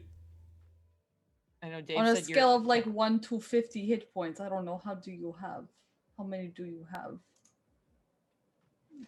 I have 10. Oh shit, they look worse than me. okay. Cool. But, I know this is kind of meta, but Go as for a warlock, I only have 2 spells and I've blown both of them. So, you're probably more efficient and helpful by just doing your own thing. Dave's the champ. They're gonna be okay. I think if you have powerful spells, blow the powerful spells. Fuck this beach. Okay, if you say so. You know Revivify, right? Yeah. With your Beautiful. passive insight, you're unsure if she's telling the truth. That's fine. Yep, It'll that's be- fine. It will be fine. I will.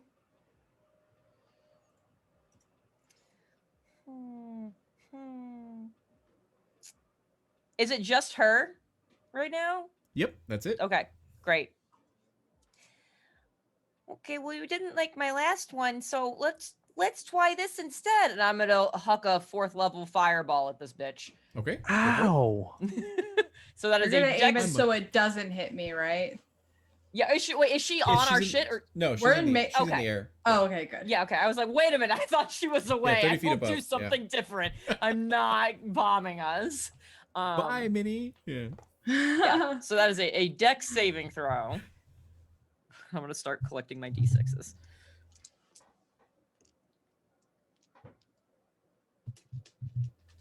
Oh, she's got a roll. Yeah. She got a 3. All right. Hell yeah! All right, let me collect my 9d6 real quick. Nice. All right, we'll do these 5. Oh, you're so beautiful. All right. Oh, That's, God. that's a 6, and that's a 6, and that's a 5. So that's 17, 21, 25. Oh, yeah. 30, 35, 38 points of fire damage. You needed 18, so she Ah. is crispy. As she looks, Quippy. goes like, yeah, Crispy. Dave, I'll always love you. As like she gets engulfed in fire and flames, and her skin like just completely sears and melts off, same with her clothing and everything. And she's just like, you can see her magic like full blown die as she begins to fall from the air, and then finally just like a sack of potatoes like crash onto the cobblestone in ash. As her father, the Baron, with a ton more of Imperial guards, are trying to race over and scream at the top of his lungs and be like, "No, Yandere!" And at this time, you guys make it across the bridge leading into Abandoned Faith and like hit the road. As thankfully dawn approaches, and they know they're wise enough to like slow and Renee. As we're careening across the bridge, Savvy's going to cast pyrotechnics, and above us in an arc, it just says "fucking losers." Signed Lamppost Manifesto. Yeah. Yeah. So perfect. You guys race away. As you guys get into the caravan, you do see that Eliana has the chest of the 14,000 gold that she was able to snag before she got into it's the caravan. So she goes like, do you guys any chance need like a manager or anything? Because I kind of need a new job. As she asks you guys. Oof. Well, if it will keep you around, I don't mind stepping down from the position. I don't think I was getting paid for this, so I mean, anybody else want to second this notion? Olay. I think it's a great idea. Ooh. Ooh, you are hired. I will say that I think that your cut should be smaller from this gig, but going forward, we'll have a set cut from our gigs. Like, understandable. I would have died if had I been there. You guys saved my life, and I'm sure the healthcare and benefits will be way better here than it was in that location. So, with that, you guys ride off into the sunrise as you have survived Abandoned Faith and their vampiric sort of court, and the insane Yandere, who is obsessed with Dave Growl and his squarest minotaur jaw and his pecs and all that kind of stuff. So, Oh, yeah. good job. You guys succeeded. That's awesome. So, All right. Going around the room, let's go ahead and tell everyone where they can find you. We raised, it looks like it's with $20 from the very beginning. It's going to be $405. Yeah. Wow. So Thank you you, guys will get your everyone. Thanks, everybody. Thank you. Yeah. So starting with Shelby again, tell us who you are, where we can find you, and what you're going to use the money for your portion. Hi, I'm Shelby Hall. I played Minnie, the Earth Genasi Barbarian. I'm a TTRPG gamer, GM, streamer, and a variety gamer here on Twitch. Everywhere at Shelby's a Nerd. I'm going to use this money to help improve my stream setup as I'm about to go through a move and a complete office redo. So it's really going to help me out. So thanks so much, guys, and come hang out with me if you're interested in TTRPG, video games, or like dog photos, you know. Yeah. And then going over to the bestest e-girl ever, Jen, aka the Lozelda. I'm Jen. I'm done fucking doing that anymore. Yeah, so I'm the _ Low Zelda on Twitter and Twitch. I do a lot of indie games, a lot of older games, and then a lot of really just weird Japanese stuff, which is strange because I've never had to do the uwu thing before, and I'm sure my stream's gonna make sure that changes now.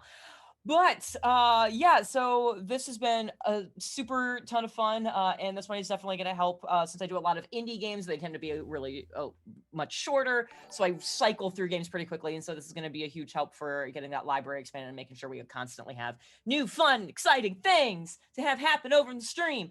And a fun thing you should know is coming. We don't have a date for it yet, but I recently did a different fundraiser thing, and my stream may hit our goal, so I have to play the KFC dating simulator soon. Oh, so good. Nice. Please let us know when that date It's is a so we can good all watch it. one. Yeah, I will drop Yes. that in there, so it'll be fun.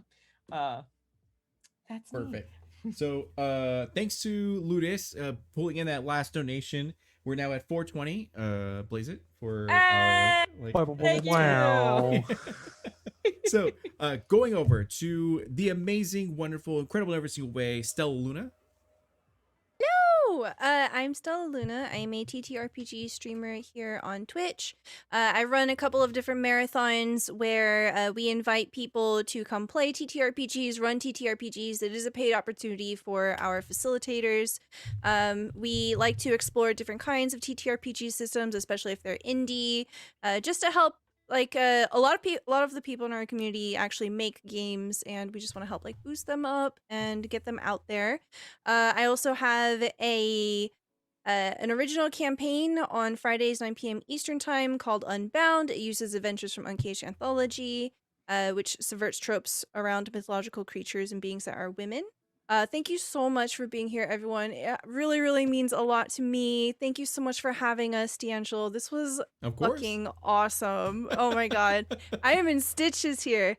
Yeah, thank you so much for your generosity, everyone. The funds will be for us over at Stella Luna are going to be used to pay the GMs and also to pay for materials that we use for our TTRPGs, so playbooks, and yeah, thank you so much. Yeah. And then to one of the most creative human beings on this whole entire planet, who is dreamy and good looking and super, super talented, Renee from Dragon Rock RPG. Yeah, thanks D'Angelo for having us. This was so good. I had such a great time. My name's Renee. You can find me at Dragon Rock RPG on Twitter, at Dragon Rock RPG Design on Instagram. Make sure, like I said earlier, make sure you follow everybody in this stream. They're all amazing people. These girls are phenomenal at what they do, and they deserve your time and they deserve your attention. Buy Jen's dice. Watch them all on Twitch, please. Dear God, they're so fucking funny too. Thank you all so much. Come check us out on the initiative order this weekend, July 23rd to 25th. My We're gonna birthday. be Yay, happy Yay. birthday. I'll make sure to send you something nice. Maybe we'll get you some chorizo burritos, eh? Yes. Yeah. Yeah, It's the best present. that would be great. So check us out on the initiative order this weekend for the Jasper's Game Day charity weekend. I appreciate you all so much coming out and donating. And I look forward to seeing you guys again sometime. Yeah, and then my name is D'Angelo Murillo. I put together this event, Homies Helping Homies, to help talented, amazing, incredible members of our community get paid for their performances, and try to find different ways to help out with inclusivity and diversity and all that kind of stuff. I have a lot of other projects coming to the future. The very next one is going to be on Wednesday of this week. For my birthday stream, we're going to be raising $500 for Wounded Warrior Project to give back to them, because they're an amazing organization that helps veterans and everything. And that'll be a really silly, fun Feywild adventure. So definitely check it out. And like we said before, please go ahead and follow all of these talented performers. And we will see you guys later. And I hope you have a wonderful night and a great upcoming week. And we'll see you later. Bye. Adios. Atta girl.